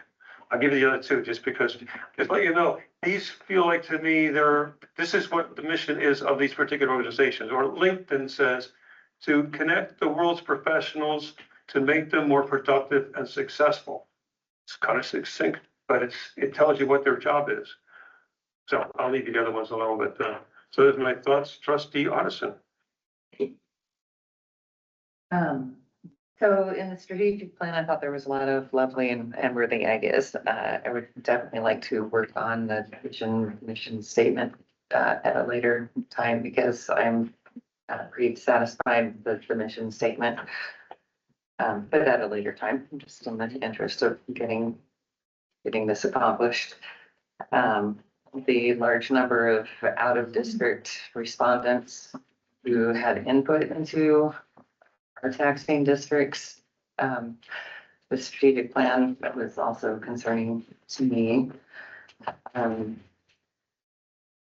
I basically just had one thing that I wanted to change. Are we going to go through it page by page, or just like state our main concern, or what? But I think it's up to, I think it's possible. I'd rather have people give an overall glassy impression maybe, and then I think at some point we have to dig in and actually, it'd be better if I have my microphone on, but at some point it'd be better. I think initially, what are people's initial impressions? That was mine. I want to say that. I have 5 particular ones I want to speak of, and not speak, but ask about here. But if no one else has any general comment, does anyone else have any general overall, if that's acceptable? Yep, that's fine. Okay, Trustee Robinson. Well, I was curious too about the out of district. I wanted to know if that is truly just what it means, like literally out of district, or it had some other meaning, and why or how so many people out of district got the survey. Yeah, I'm sorry. The director? Yeah, Is so, that what your question was going? Yeah. yeah, so there was a zip code question on the survey. That's where that data is being drawn from. I think it's really important to realize that, the survey, when the survey came out for the, maybe even half of it, we were part of CIN. So these people were responding because we were part of the consortium within which they functioned. And so it's quite reasonable. Then when I see the statistic, it makes perfect sense, right? Because we were part of the CIN.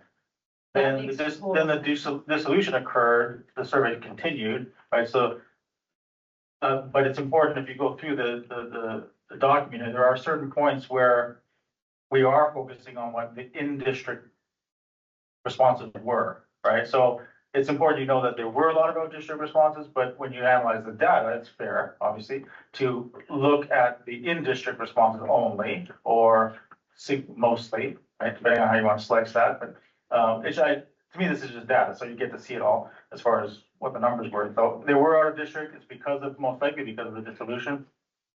They were interested very much so with what we were doing, and then afterwards, when they were, I mean, if I wanted to dig in, I could probably find out of that 26.29% when they took it, right? And then if there was a drop off after September or August, whenever, right? So that's the reason why there's so many out of district. Yeah, as long as it's not a specific line item, yeah, please go ahead. Trustee Fox. I would like to divert and just ask the library director to go over the highlights of it and just so that we're all together and see his thinking without digging into stuff. Can we just ask him to go through and No one opposes that. and say where those points came from in the data? Is that acceptable to the rest of the board? Okay, if you wish to. Yeah, that's fine. I mean, it's important to know that, there's a couple sources of, data or just, we're gonna listen to the community. So this is the community, survey. We're also gonna listen to the board, and that might be filtered through the director. And we're also gonna listen to the staff, right? So those are the three kind of prongs of where this stuff comes from. So as I go through this, I'm not gonna be able to point every single bullet point to the community, because the community doesn't necessarily know that passport agency services would be a great thing. Right? That could be coming from the director, or that could be coming from the strategic plan team, or even frontline staff who are saying, hey, it would be great if we could consider some kind of reduction in costs for the non-resident cardholder. So not everything in the strategic plan comes from the community data, because that's not the only point of information. And in fairness, the professionals are the librarians who operate the library, which means we tend to know, and it would be a failure on our part if we didn't know what would be good, what the trends are, even apart from this, right? So quite often what the community ends up saying, when I read it, I think, oh yeah, of course, right? I expected these responses, right? From a community who's thinking about libraries and what they do. These are the typical responses. So there are some things in here which are actually being generated from other sources, internal to the CLN, saying this would be a great idea. So I'll just say that. But anyway, I can just rip through them real quickly. I mean, obviously the first one is outreach and community access. So that's the overall strategic priority, is outreach. Now, we had outreach before in the form of very probably expensive and intensive models, which was the bus that traveled around, like moving libraries, mini libraries to other locations. And in this case, we're still getting, feedback from the community about outreach, and we're looking at a different model for that. We're talking about the model that people are more familiar with nowadays, Amazon, go on the computer, I want this thing gets delivered, right? Now, we really want to tap into our ILS, have our patrons, no matter where they are in the district, even if if their closest library branch is really far away, to be able to go on the ILS and say, I want this book, and have it delivered. So we're really gonna, and all this stuff is connected. It all comes out of the dissolution, our in-house courier, what we're able to do now, and the ability to say, okay, well, let's look at this model for outreach. So outreach and community access is a very common strategic priority for libraries to pull on. So delivery service to seniors and assisted living facilities, we were doing that. We used to be called lobby stop. We had the Sprinter van. We brought folks on site, put them on a truck, went down the hydraulic, went into the building. That was the model. That's not the model we're looking at now. Those, and this is another example, the senior living facilities are reaching out. They're asking for us to, you know, revitalize this service in some form or other. So that's where that comes from. Expanding on-site programming with district partners, very similar. Instead of moving the whole library somewhere in a big bus, right? We partner with a facility where we can now work within that facility, go to them, right? You know, it's the cost of moving versus the cost of staff going, right? And either doing a program or bringing, you know, smaller amounts of material rather than entire, more pointed, like known entity type materials that the facility is interested in. Okay, so that speaks to most of that. I know Trustee Fox wants me to point to things in this document. It's not that extensive a document, but if you do go through it, you'll see very clearly that hours is a big issue. Okay, and we didn't even need the survey to know that, but it was just verified, right? So expanding service hours for school, after school and evening, that's in there. Expand evening and weekend programming. So that kind of ties in with hours. Let's say, look at this room, for example. Library closes at 4 o'clock on a Saturday, but we want to do an adult program in this room on a Saturday at 6 o'clock, right?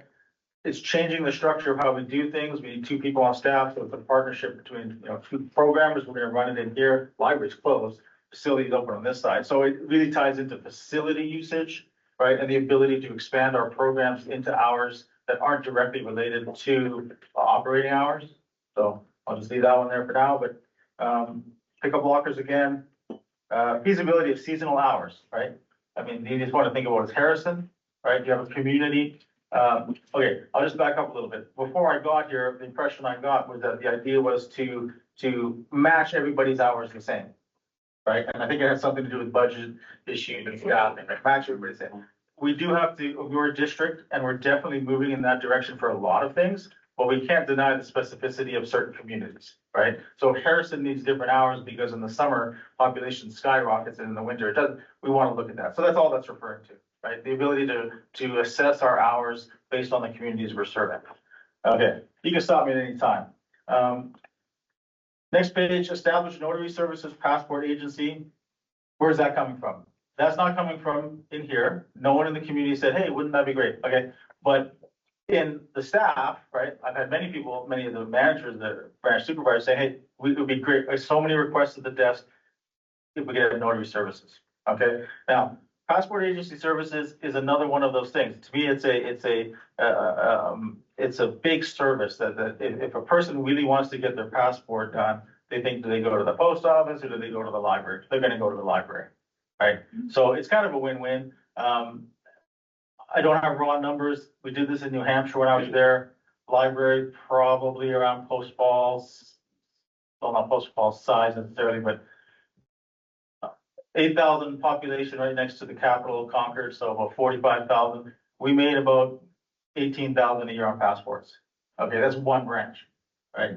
But Hayden's probably gonna have bigger traffic. You're looking at a potential revenue 60,000, right? Ish.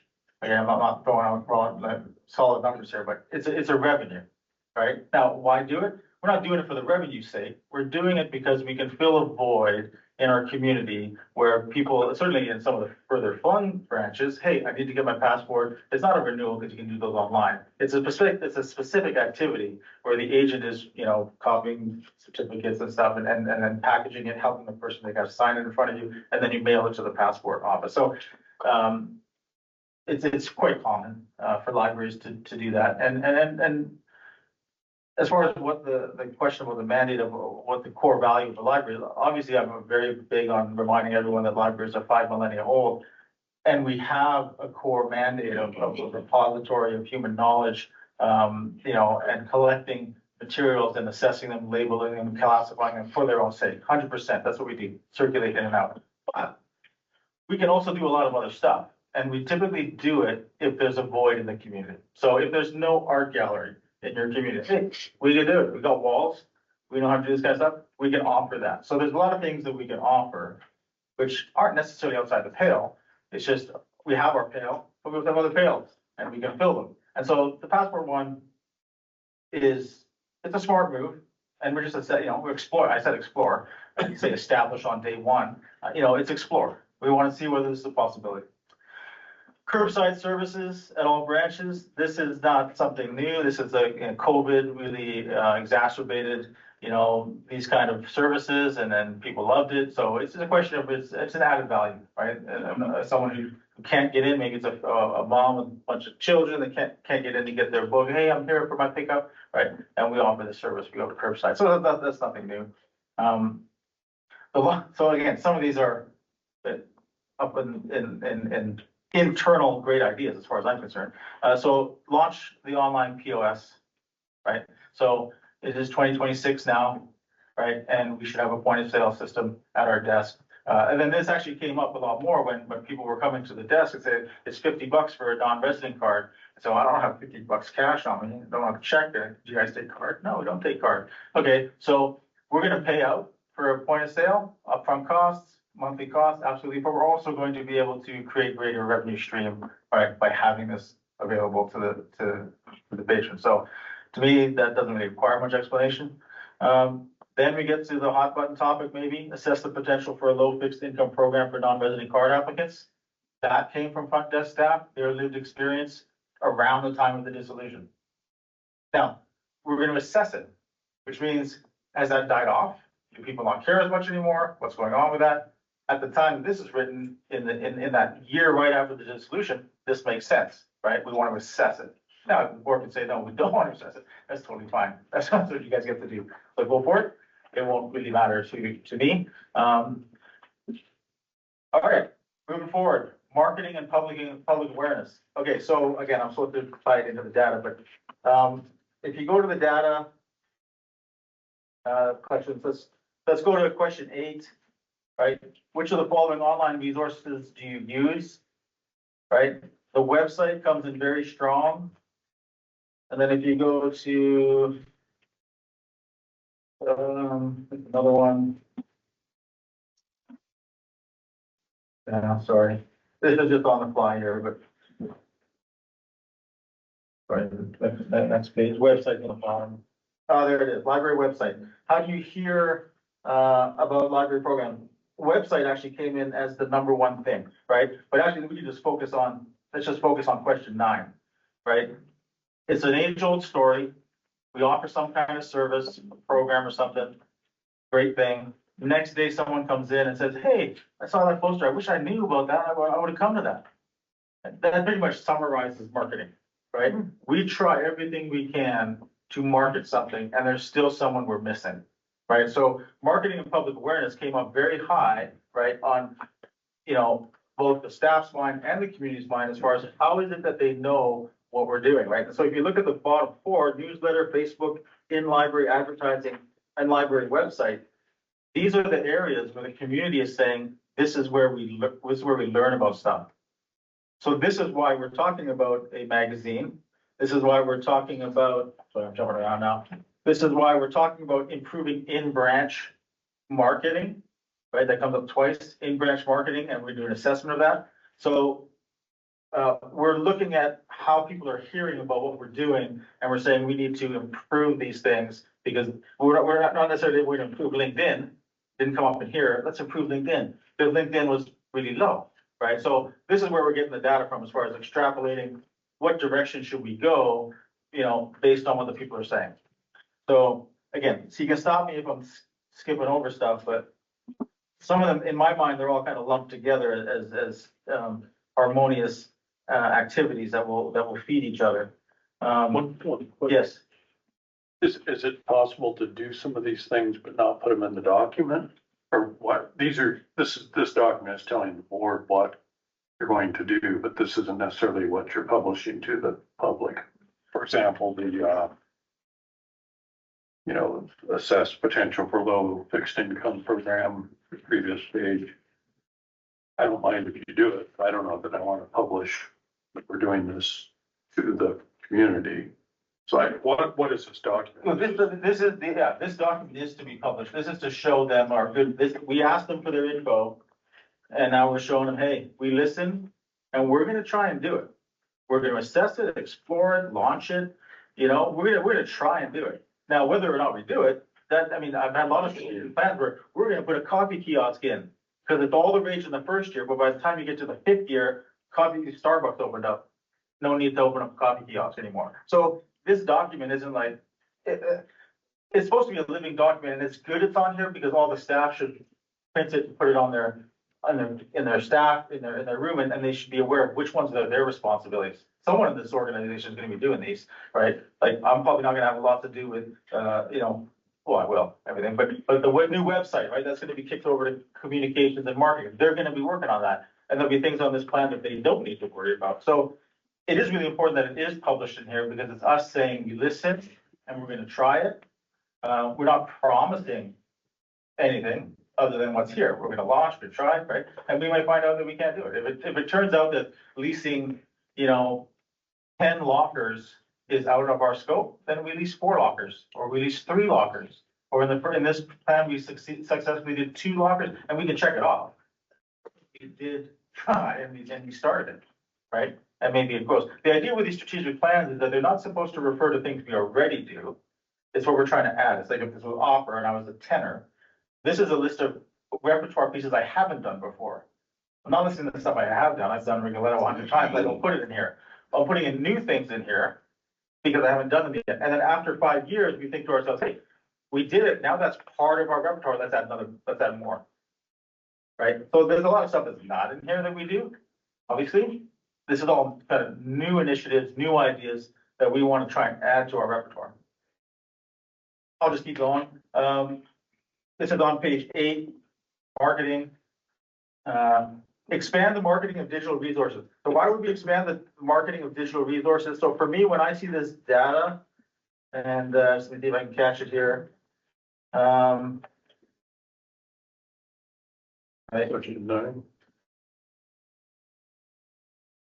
It's okay. Question 8. Right. Which of the following online library resources do you use?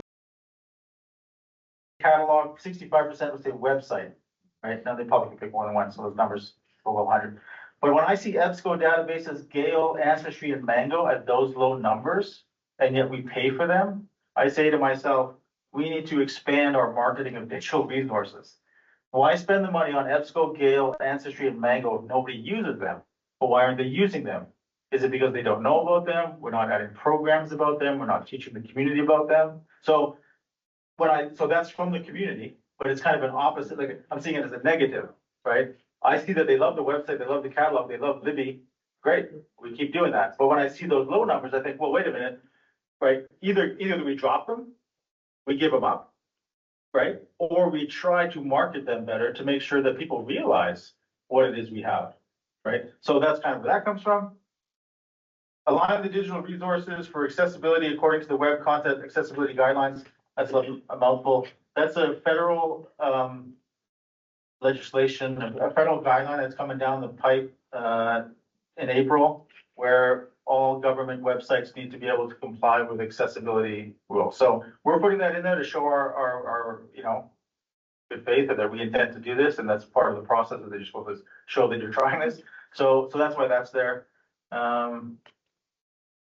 Increased digital literacy programming. That is almost a given. We want people to be more savvy with how they use the ILS, right? We talked about collection development today. We talked about, how people access the collection, cataloging, classification. The catalog is really important. And then it's fundamental to our profession. So digital literacy, the ability of people to navigate the digital world, whether it's Libby, whether it's, websites, email, catalogs, databases, that's our bread and butter apart from books. So that's in there.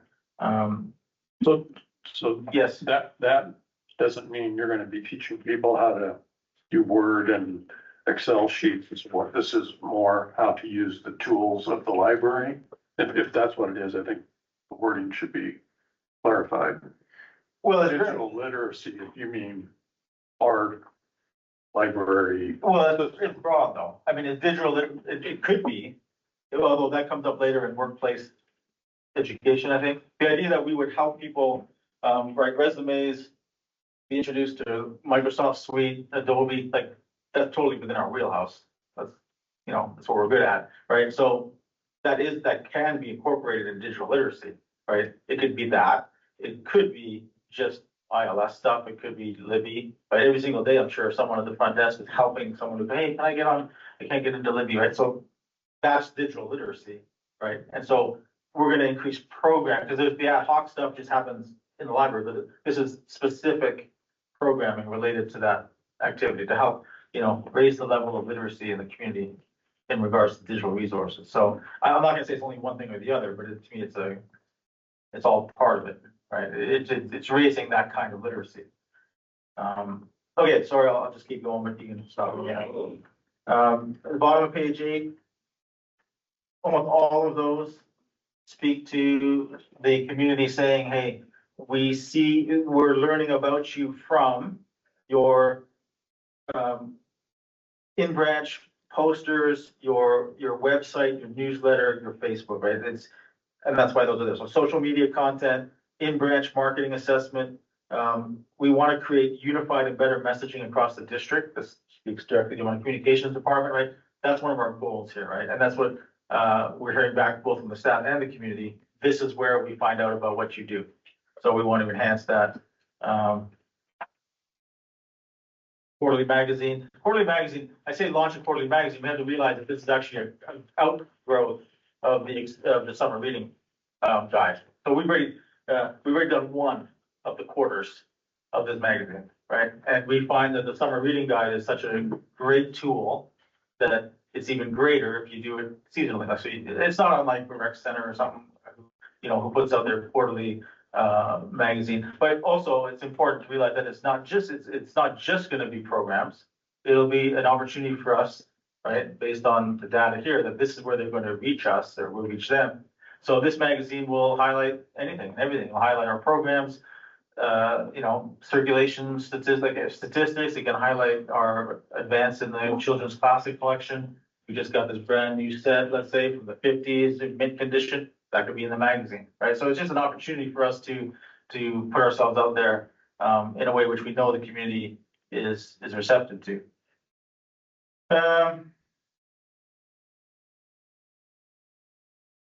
Cultivate community partnerships to utilize promotional spaces. That's pretty much what it says. Basically, if we think we can reach people at the Starbucks bulletin board, we want to partner with these groups to make sure that our marketing material is available.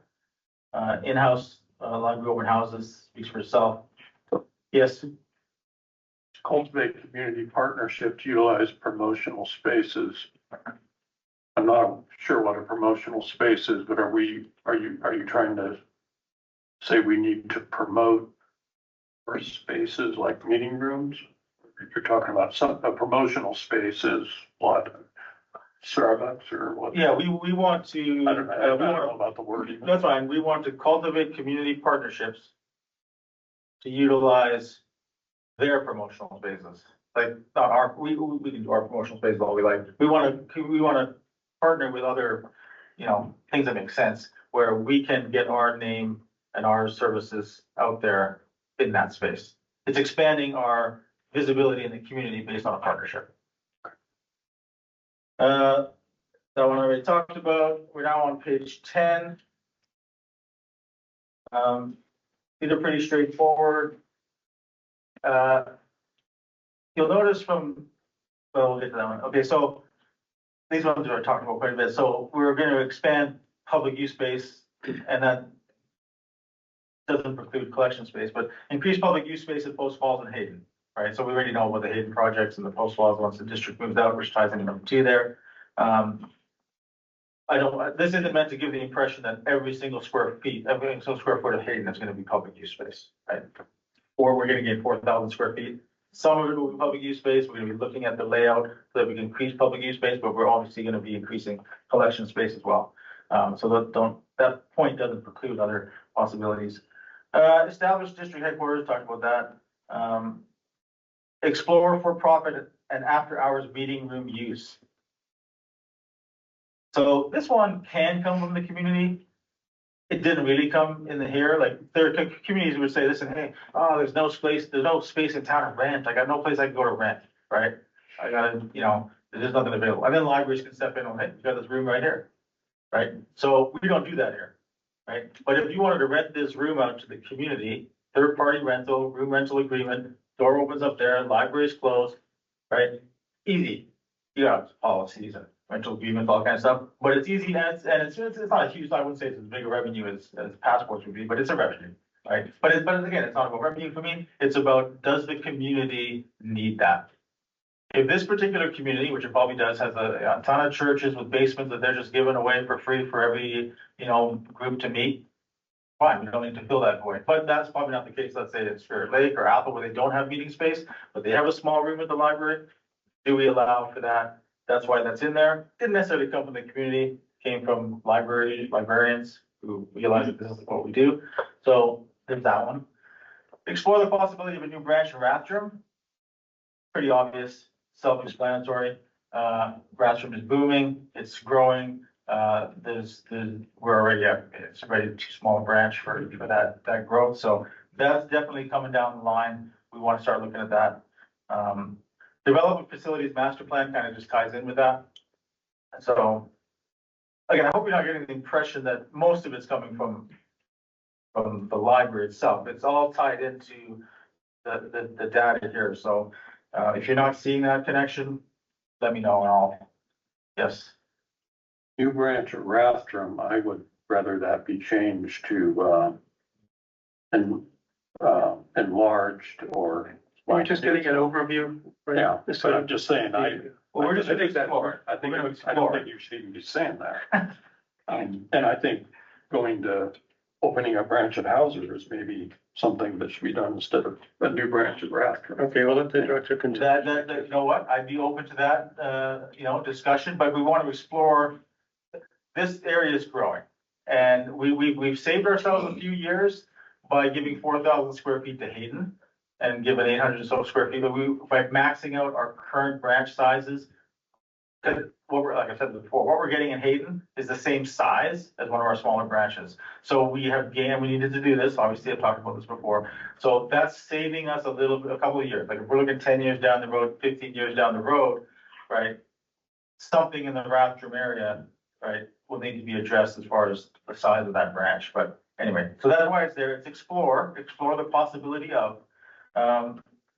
Okay, then we get down, so we get down to collection size. So I'll just go back to if you go back to question 7, some of these questions for me were very, very important, because it gives you an indication of what people are thinking, right? I mean, they all do, but the question is, what are your reasons for visiting the library? And if you look at the top 1, 2, 3, 4, 5, the top 5, right, 88%, 32%, 22%, 61%, and they're all related to collection. I'm going to the library to borrow books, borrow movies, borrow audiobooks, borrow magazines, pick up holds, right? So clearly the dominant viewpoint of what the library is doing for the community is the collection aspect, right? And then the next furthest along bars there bring you down to programming, right? And then space, right? Now, these are very, very common. Like, if you do this survey anywhere, you're always going to get collection, programming, space, right? So this isn't earth shattering, but that's why a lot of this stuff trickles down into the strategic plan. So we want to increase the collection size by 25,000. We talked about this because of the consortium, right?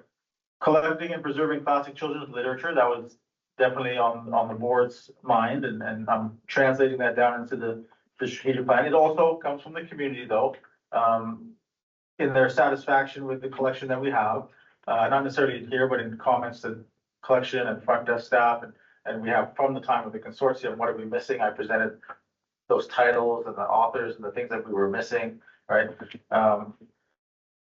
Maintain collection period for minors based on community values and state laws. So assess the library of things.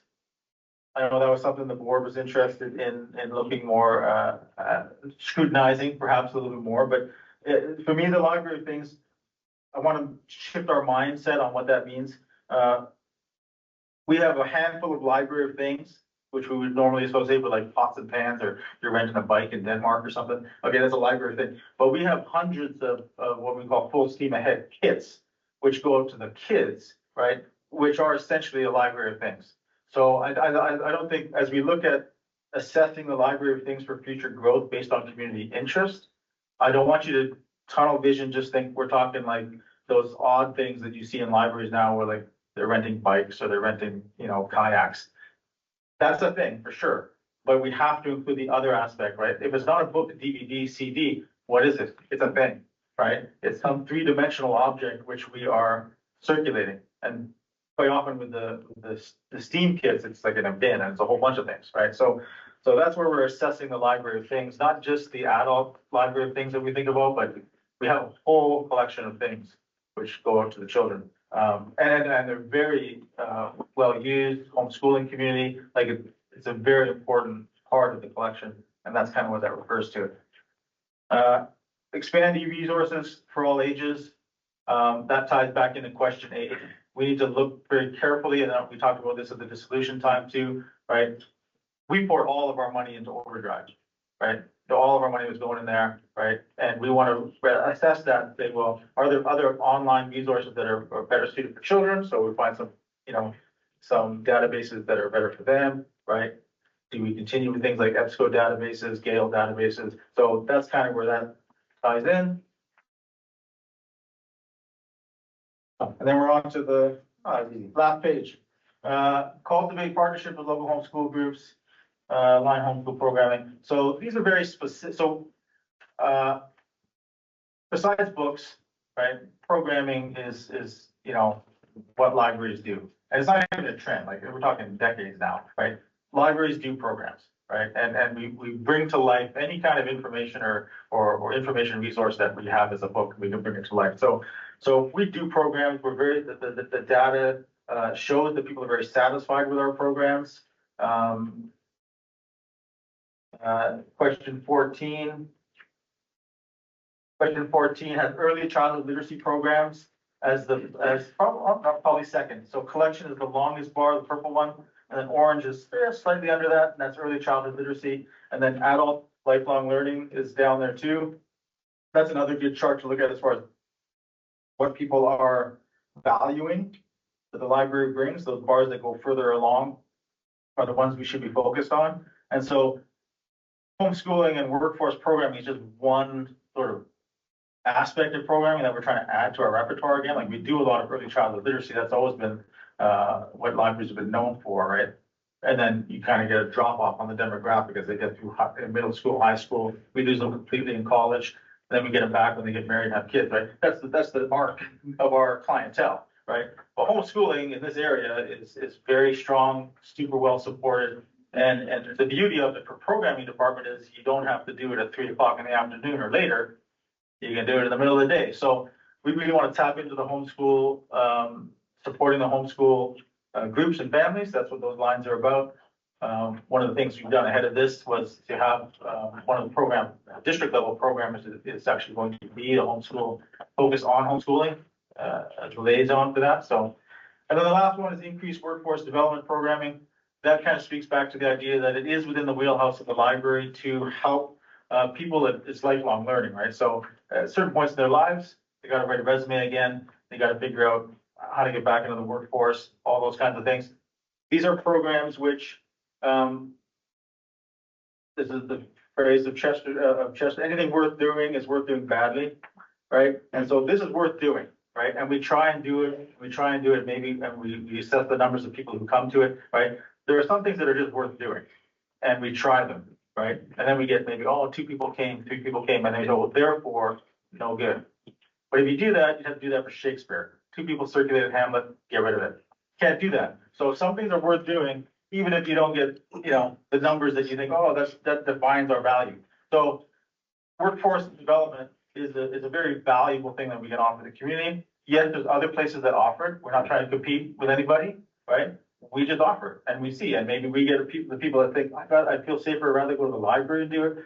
We go here, that's fine. We help them and we assess it and we go from there. So that is the fast and furious, way through the strategic plan bullet points. So, oh, sorry, a couple things. Question 17. Question 17 is missing a word at the top. The thing that went 35, had 35 mentions was facilities. So just as you said, you study this, the thing it's missing is facilities. You know what, why don't I just go through this real quickly, just because I know I didn't do what trustee Foss wanted me to do, which was tied in really closely, but if you look at question 17, what's the biggest thing there? Hours, right? Hours were an important thing, it's barrier that everybody thought about. Collections came up super high. If you go to question 16, what's the highest thing there? Adult programs and crafts. People want adult programming, right? They also want extended hours, right? You see expanded collections. So everything I just rambled through in the strategic plan is actually in here. It's hard for me to just go back and forth, but yeah, if you look at these, right, you'll see the evidence, right, and how far the bars go across, right, and what we're trying to focus on. So yeah. Great job. So, Yeah. yes, I think that was very enlightening and pretty in-depth for a brief. I probably didn't estimate the time or anything. Trustee Augustine. Okay, so I decided I could live with the entire strategic plan for now, except for on page 7. Bullet point 1 and 2, and now I'm wavering on 5 because we assess the potential for a low and fixed income program for non-resident card applicants. I don't think our taxpayers should have to pay for people who live out of the district, but that very well could be that people donate to it. So it's not a taxpayer thing. So that leaves bullet point 1 and 2, the notary services and the passport agency. Even if those make money, to me, I'm very adamant about something that's not the proper role of government. I don't believe that those 2 bullet points meet the educational purposes for libraries as established in statute 33-2701. I think they might compete with business, or even if they don't compete with private business at this point, that they might discourage private businesses in the future. So basically, yeah, it's just not the proper role of government, and I would like to remove those 2 items if other people agree, and then I would be fine with all the rest of it. Other trustees' comments? Okay, yes. Well, I just wanted to follow up. I don't know whether anyone saw the news, but it's been over the news the last couple of days that I believe it's the federal government has rescinded the ability of nonprofit libraries to act as passport agencies. Because the rule is that, you have to be a government agency, I think, to receive funding from to make money on passports. So the implication here is, to Trustee Audison's point, is that the federal government is saying that it is within the purview of a government library to do that, and it's not in the, I'm not a lawyer, so I'm just speculating, is not in the purview of a nonprofit library, and there are some of those. Pennsylvania has quite a few. There's some states which have a different structure, and the libraries aren't municipal, they're government or elected that way. They're nonprofit libraries, and they've actually been denied the ability to do passport agency work. The implication being, as I said, is that the other kind of library can do it. Otherwise, federal government, in their wisdom, will tell us that we can't do it either. Just throwing it out there. Thank you. I'm going to do a quick one here. This is not prepared remarks. I can do that too once in a while. But no, listening, and I think it was very enlightening, helping me understand where you're coming from. It was in depth, and we're, again, for the entire plan there presented. My concern, really primarily now, is I didn't see or hear anything immoral or illegal about the directions of some of these initiatives. My biggest concern now is one of the things I mentioned when I was on the road there campaigning here is government tends to like to grow. And I don't know if we're growing, meaning we have to add more staff members eventually to support these initiatives, or these things that we can potentially do with existing staff. So that's just, it's not specific as to any particular line item on this, but it sounds great to do this or that. I'm not just picking on, whether it's, the passports or the, whatever thing, the notary and so forth, but if we tie up, I say, I don't know this, I don't need the details on it, but we're gonna tie up staff to take a person off the desk and have to sit there and help people fill out forms or whatever it is in order to do a passport, to get a passport. I think that's eventually gonna cost us money, so I don't want to have to have us hire new staff somewhere, even though it may not be for the name, oh, we have a staff member here that's gonna be dedicated to doing nothing but passports or doing notaries, but I don't want to hear, at least in the next 4 years, that we need to grow the staff to support all these new initiatives. That's so in general. So I'm not saying we're doing that, but I certainly don't want to see us being sidetracked from our, what we'll call a core mission of a library collection operations, maybe passports and, programs and something else. They may be the core, but as long as we don't get dragged off course. But we don't have a mission statement, so I can't really tell if we're going off course or not. Please, go ahead. Yeah, the only thing that comes to my mind in the strategic plan that would be a budgetary issue regarding staffing would be Sunday hours. Because we already put in the budget anticipating the evening and weekend, like the extension of after school hours. That was already put in, same staffing levels of budget there. That would be the only one, because practically everything else is staff we currently have. These are by appointment. It's not like all of a sudden you're flooded with passports, right? It's by appointment. So the managers of each branch are structuring their schedules and being able to work with this. I'm not sure how long a notary takes. Passports can take a little bit of time. Notary is probably shorter. So just off the top of my head, there aren't like outreach services. That's courier. So it might be an expansion of what courier's doing. Right? Or changing the scheduling, because courier used to go to a whole bunch of libraries, now it just goes to the 7 and to the district office. So, again, I'm not promising, anything at this moment, but off the top of my head, the only one that comes to my mind that would actually be like, oh, we're going to expand to Sundays, and that was kind of the reason I think originally before I got here, we're cutting back, was because of that. So that's the only place where, we need more staffing to accomplish a goal, right? But even that goal in here is not really explicitly said, is that we're going to, evening and weekend hours is what we're going to be assessing, seasonal hours, those kind of things. But again, unless someone else sees something in there that's how it could possibly, expand. But I just don't think many of these were structured on our current levels, creating better service, adding service, refocusing our attention, but not the addition of personnel. Thank you.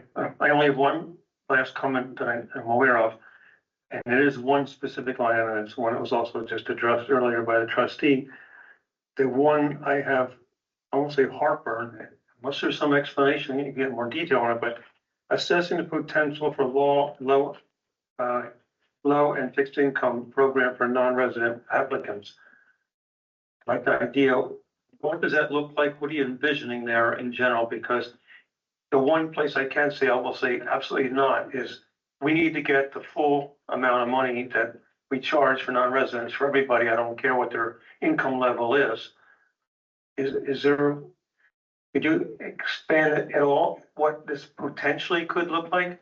And that's the only thing I have on this. Everything else, I can roll with it, to be honest with you. So you thought I was going to say no for everything. I don't know for everything. But this one here concerns me the most. Yeah, and again, that makes sense, and we talked about it already. Full transparency, it's coming directly from frontline staff who deal with that. So I'm putting in here to honor my frontline staff, to bring it to the board, right? But yes, it obviously it doesn't jive with the structure of the district where taxpayers support this library, and so that's why. So how does it? I mean, it's really, and so the frontline staff that we're typically talking about is that very, challenging area in Hayden, right? Where you live across the street from Hayden Public, but you're supposed to go to Coeur d'Alene, right? Now, I agree as a librarian, if someone is in Coeur d'Alene and they come to Hayden and they say they want a card, my first call would be to the Coeur d'Alene Public Library Director saying, hey, we have one of your people here who needs library service, right? So we're gonna do everything we can to go to the very edge of our county to provide service with our courier, with our lockers, with whatever. That's our, and that's what I'm here for. It's CLM first for me, right? And so I agree that this person that's at the desk asking for a card has a library. And that library should serve them first, 100%, right? Now, it is possible that there could be people out there who maybe don't have a library that serves them, or it wouldn't be in the populous area of the Hayden area, but I mean, other parts could have a situation where the non-resident person is not being served well. And I think ICFL has provisions. I remember one of the grants that we were applying for children's program was, they had it in there that, you know, subsidizing non-resident card fees, right? And the implication is it's for people who don't have a library that can serve them. So 100%, I know where you guys, I understand completely. So, and it's not a deal breaker for me. And then it's just the good faith and heart of those frontline staff who are meeting those people and saying, hey, what can we do? Right? And that's something to think about. So what it would look like to me, it's not meant to be onerous for the chief administrative office to handle all sorts of paperwork. Again, I'm just off the cuff here saying, if a person has evidence of their low income through some other agency, then that's the proof. I mean, if they were able to do it over at another agency, I think this is not my wheelhouse, but that would be a mechanism by which we're able to accept them, right? Through some paperwork that we have to say, okay, yeah, right. And whether it's funded by taxpayers or whether we're funding it through a grant or whether we're from ICFL or whether we're funding it through some other source, that's another issue. And that could be built into it, that we'll assess it, but has to be funded a different way, you know? So again, it's not a deal breaker for me, but I'm trying to be honest to every person that I work for and with. And so that's why it's there. Okay, thank you. And leading, I think the way we eventually want to go is that we want to approve the plan or not. And just so you get a feel for where I am, I'm good to go, and I could sign off and say yes personally, and when we vote with everything, with the exception of that. People pay taxes for a reason, and if I don't pay my taxes on my house, the assessor doesn't come down and say, well, I'm sorry, you're going through tough times there, Tom, you know, we'll give you a break for a few, sorry, Charlie. You know, pay it, you don't pay. And so to me, you come in for a car, you want to use our facility. Well, I'm sorry, you're not a resident, but you got to pay up. Or you go find someone who will give you the money to pay up. But otherwise, just to get an idea, I don't know if we're going to vote on this tonight, but I'm comfortable that I could sign off on a strategic plan as presented, with the exception of the low income, fixed income program for non-residents. Other persons that have comments, Trustee Robinson, please. Finally. I didn't see your hand earlier. Because you never looked I'm this sorry. direction. I'm gonna make a motion that we approve the strategic plan 2026 to 2029 with the removal of assess the potential for low and fixed income program for non-resident and card applicants. I'll need, can I get the detail on that exactly? I want to make sure I phrase Yeah, I just what you're moving I'm making a toward. motion to approve Yes, this, I understand that part. striking, The assessing the potential. So, Correct. yes, okay, the last bullet point on page 7. understood. It has been moved to approve the strategic plan for 2026, 2029, with the exception of bulletproof, assess the potential for low and fixed income program for non-resident card applicants. So the issue is now open again, still for discussion on the floor. Trustee Blas, please. I guess I kind of agree with most of the things in here, but to me, a strategic plan to say, this is what our direction is, this is where we're going, what we're doing.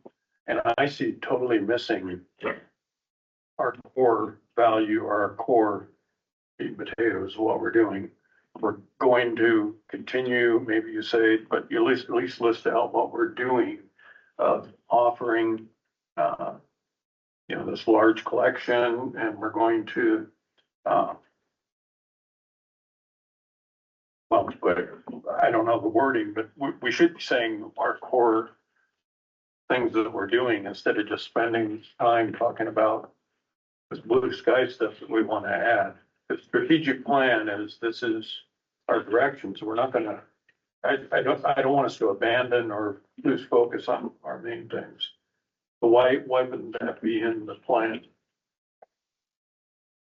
Richard? Well, so yeah, I kind of referred to that with the opera analogy. This is supposed to be a thing for adding, but I see the point. I'm not sure whether the board wants to only approve the strategic priorities, because my letter's not in there. And maybe I'll say things you wouldn't approve of. So if you only want to approve the strategic priorities, you could do that. I agree that we can certainly put in a page. My communications department probably doesn't want to add another page in the cost. I think we have to go up by 2 pages at a time or something. But we can add a page with statistics, what we currently do, what our strengths are. We can definitely do that. It's not part of, in my mind, it's not part of the strategic plan. The strategic plan is a different thing. It's what we're going to add, right, moving forward. But we can certainly trumpet and talk about all the great things that we do. It would just add an extra page, have you put it in there, and I don't mind you approving. You're looking at a document which isn't complete because it's missing my letter, and we might change a graphic here or there or the layout slightly. So I just want to make sure we understand.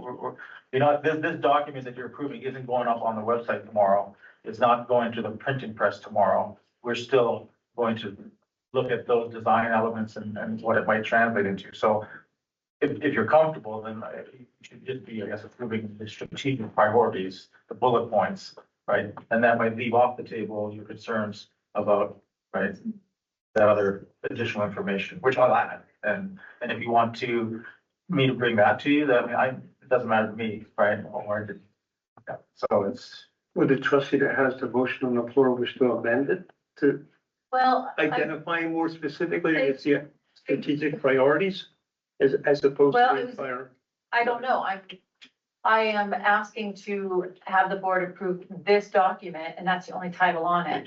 So we could say the date of the meeting, but I don't know how else to word it. I'm just saying the information in this packet should be approved so that you can take it and add what you need. And may I add, are we doing the executive session? Because I'm leaving at 5. That's a separate question.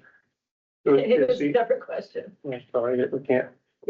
Would it be accurate to the director if we discussed approving or not approving the strategic plan, a portion that's identified as the strategic priorities?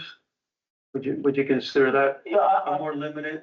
Well, I'm just saying that if you approve this document and I want to change a paragraph in the preamble, as long as it's okay with, I don't want to be bound, I can't be bound, this document is missing a segment, right? So I just want to make sure that we understand that what you're approving, I'm not gonna, if you approve the strategic priority bullet points, I'm not gonna change the bullet points on you, and then you read it online one day, hey, change the bullet point.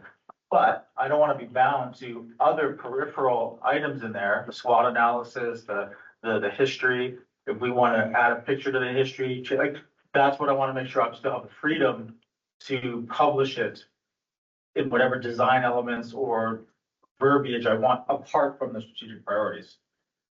Dr. Robinson? Okay, I can remove the motion. I'm fine with that, but how do we move on? How do we move on from this? I think we've all talked about what we think about it and how do we move on? So maybe we can go into our next executive session. Just my initial impression would be, yes, would be that we have the board approves with the one exception. We identified the draft strategic plan specifically adjusting the strategic priorities. Trustee Addison, please. Okay, I'll get back to this, sorry.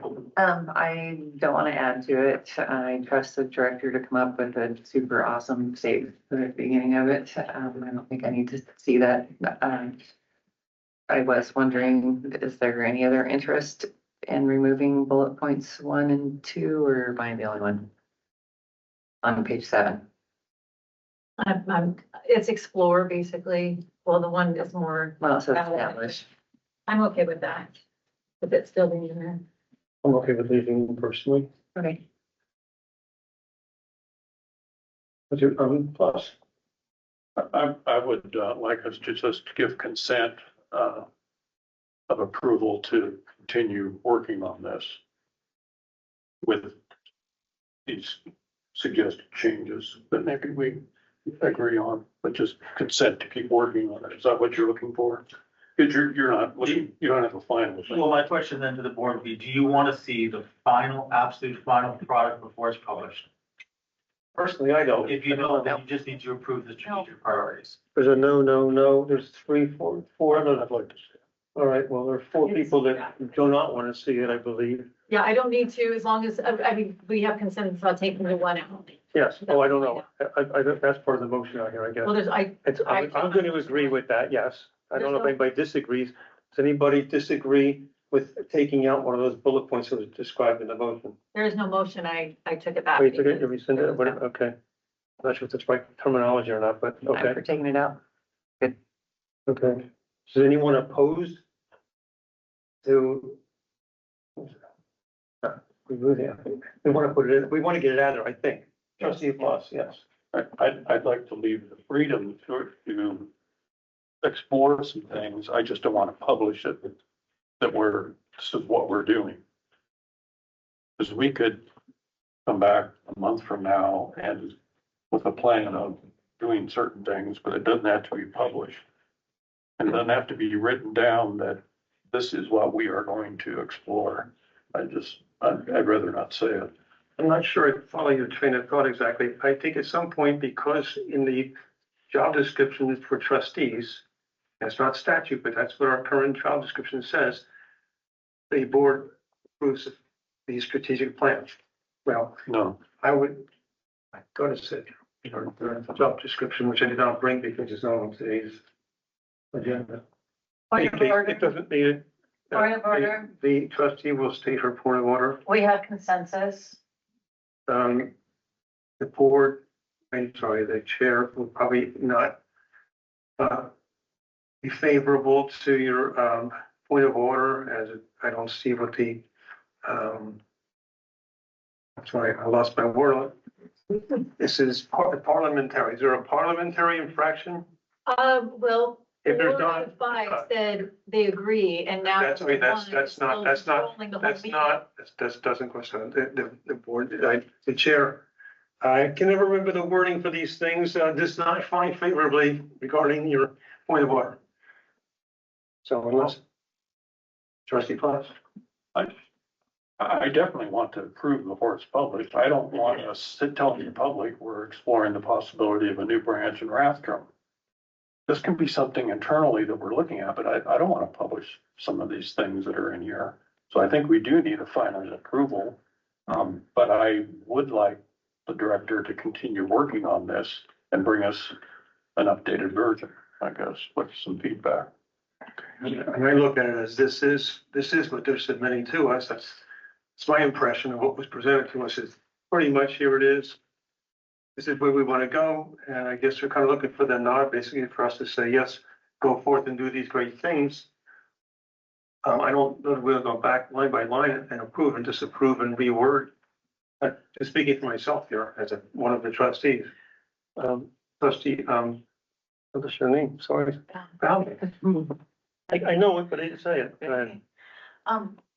Like I said last month, I'm incredibly excited about this plan and I'm super grateful for you all to put this work together.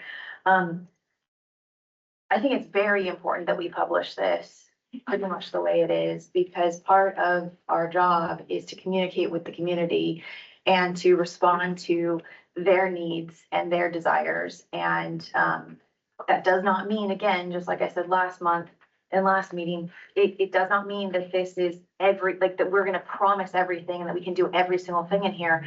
This is letting them know that we've heard them, that we've heard the staff, that we've heard community in general, and that we're gonna work toward these goals.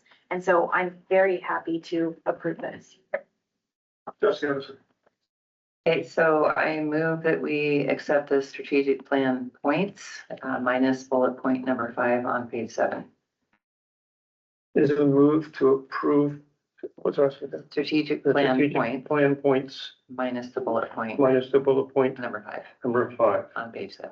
But that's on not, page 7. that's not publishing a document. That's just setting the plan, the point. The points, right? Yes, That's on. yes. Trustee Robinson. Okay, call the question. Let's see. Okay, the question has been called, which would mean we're now, we stop our, We vote. discussion, we stop discussion, and we now vote on the fact that we're going to vote. We're going to take a vote. Are we stop? I don't get the wording now. We're going to stop our discussion points on this subject. We're now being forced to make a decision. We're going to vote right now and stop further discussion. We're not. That makes sense enough. So I guess all those in favor of stopping discussion and proceeding with voting on this particular motion is on the floor, but we're not voting on the motion. We're voting strictly to say we're going to stop discussion and we're going to go ahead and make a vote. All those in favor of proceeding in that direction, vote aye. Yes, say aye. Aye. Aye. Right, the ayes have it. So we go back. We will now vote. It has been moved, and give me just exact, I have a different. Accept the strategic Yeah. plan It's been moved points to accept the strategic plan points minus bullet point 5 on minus page bullet point 5 on page 7. 7. All those in favor, say aye. Aye. Aye. Yeah. All those opposed? The ayes have it. The strategic priorities have been approved as described. Thank you. That's a big delivery there. Okay, let me put my papers away before I worry about my next step here. What I meant to point out, which we did do though, you need 3/4, with those 3/4 of persons voting in favor of when they call to call the question, but 4 out of the 5 people did agree to go ahead and proceed with a vote, just so you know. And I'm just doing a little homework now and then. I don't get the wording down, but I got a pretty good idea what I'm supposed to do. I don't know if I ever will get it down. I'm not one to memorize things. Okay, moving on to the next item on the agenda is item number 12. We go into a executive session.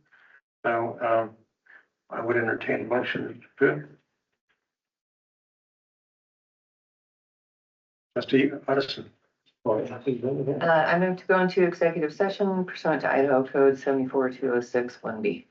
It's been moved to go into executive session pursuant to Idaho Code 74-206 1B. This is a roll call vote. All those in favor, Mr. Goodell. Yes, please. Can we have discussion before this since it's a motion or no? Can we have discussion? Please, please. No, we can't. No, we're not going to discuss. We're not going to discuss the contents of an executive No, session. about just discussion about going into. It's a motion. Can we discuss? I'm not discussing what this is about. I'm discussing the motion. Can you clarify the question for me? I'm not. Well, normally when there's a motion, Yes. there's a discussion before there's a vote. Right? I'm not discussing what's gonna be discussed. I'm discussing the motion. I don't know if is this a debatable? I don't have my, I don't even know if it's ever been in there. I don't think it's a debatable sure. probably, but No. is it a debatable motion? I think the answer is probably no, but I don't know. Because we are going to vote.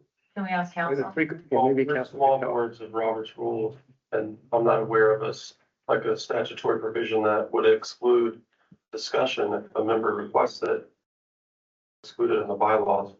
Very good. Okay, trustee Robinson, would you mind, resting Yeah. your thoughts? Yes, I would, thank you. Because of mismanagement of meetings and the wrong times being put on meetings or the agendas, I plan my days around what I'm given. And there's no reason why I should think, well, it says 5, but we always go over, so I'm gonna push back my plans. I don't do that. I went by 5 o'clock leaving time. I have to be somewhere at 5:30. So I will be here most likely when we go into session, executive session, but I'll leave 2 minutes into it. So I won't be here to discuss any of this. So I just want to point out again that the time management is important.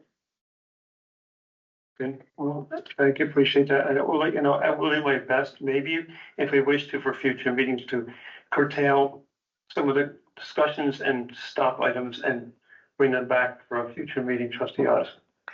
I think this is, I can't remember what kind of motion it's called, but it supersedes the motion. So it comes for voting on first. I think we should extend the meeting before we start the executive session. Well, that's smart. That makes sense. So should I move Yes. to extend it to 6? Yeah. Because we've got like an hour's worth of stuff here.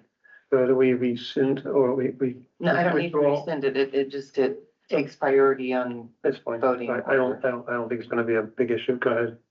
so, okay, I move to extend the meeting to 6. Okay, it's been moved to extend the meeting to 6 PM. All those in favor say aye. Aye. Nay. Okay, the ayes have it, with one, we still have a person here recording. Very good. Okay, trustee Addison, I'm sorry. Robinson, saying no. So, okay, so then we're going back to voting to go into executive session. We already made that motion on the floor and the vote is going through now. This is a roll call vote. Trustee Robinson? Aye. Aye. Robinson? Aye. Aye. Aye, the ayes have it. I went to executive session in accordance with Idaho Code 742061B. Oh, should I wait? We don't have to, but we probably should. Okay, you can go ahead, okay. Okay, so I move to extend the meeting until 6:45. This is moved to extend the meeting until 6:45. All those in favor say aye. Aye. Aye. The ayes have it. Meeting is extended. And I'm going to the next item on the agenda. One moment, please. Let me clean my papers up. Okay. Item number 13, modified contract, and director contract. So who's open for discussion point, I guess? Trustee Foss? Yeah, we have, received a modified contract from or director's contract from the director, and the council has approved and amended it and approved it. And I move that we, approve this modified contract. Did council approve it or just review it so far? I don't know. I've reviewed it, amended it, and then it's the copy I provided to the board is approved. Very good, okay. Anyone? Trustee Foss? Yeah. I'd like to say that the new agreement was sorely needed, because of the competitive salary review that we saw. And I think we all approve the direction of the CLN is going and the direction the library director is taking us. So we need to have a competitive contract for him. Okay, other discussion? I completely agree. Yes, trustee Oz. Yeah, if Spokane's getting paid more and they don't have income. Well, anyway, yeah, he needs a competitive salary and it apparently was not. And I'm super pleased with the way that he works with us, and the things that he's done with the library are just amazing in the short amount of time that he's been here. And that he's taking on a lot more responsibility. Yeah, I'm just thrilled. Trustee Foss. I'd also like to add that, looking through the salary budget and how, the reorganization is taking place, that it's apparent that it's not going to affect our salary budget that was approved last fall. And, we fully should go ahead and, back this because the new organizational structure, the library director actually has more responsibility than what he had before. Okay, thank you. This is not a voting on us tonight, is that correct? We're just, No, we are. We're gonna prove it. we are gonna prove it. You can, didn't I make a motion? Yeah. Yeah. Yeah. But we just need to vote. So did you actually move to approve the new contract? He did. Okay. And then we had our discussion. So was there a more exacting wording on that besides move to approve the content, the director's redo contract? Authorize, would that be a better word? Modified contract. Yeah, you could approve the modified contract and administratively authorize the chair and the clerk to sign on behalf of the board. Is that, we'll move there. So the motion I restate as. Pardon? You can say so. Go ahead, no, go ahead, but I'll write it down now. I could say, okay. To approve the modified contract or the modified contract that we have before us and to authorize the chair and the clerk to sign it. It has been moved to approve the director's modified contract, and for the chair and the, what else we have here? And the clerk to go ahead and sign that. Any further discussion on this item? No, hearing none, all right, all those in favor, say aye. Aye. Aye. Aye, the ayes have it. Contract is approved and will be signed later next week, so. Okay, next item on the agenda is response to public comment. You have any response to public comment you wish to get off tonight? That's good. Okay, it's being skipped. All right, hearing that. All right, next item is a discussion on future agenda requests. Anything? Not at the moment. Very good. I have a parking lot and I have somewhere keeping track of what we have pending out there. We're setting special and regular meeting dates for the future. I think the next one is on March 12th, I believe. Yeah, March 9th. I'm sorry, March 19th. That'd be, all right, and I think that's all. So I entertain a motion to adjourn. I move that we adjourn. It's been moved to adjourn. All those in favor say aye. Aye. Aye. We are hereby adjourned.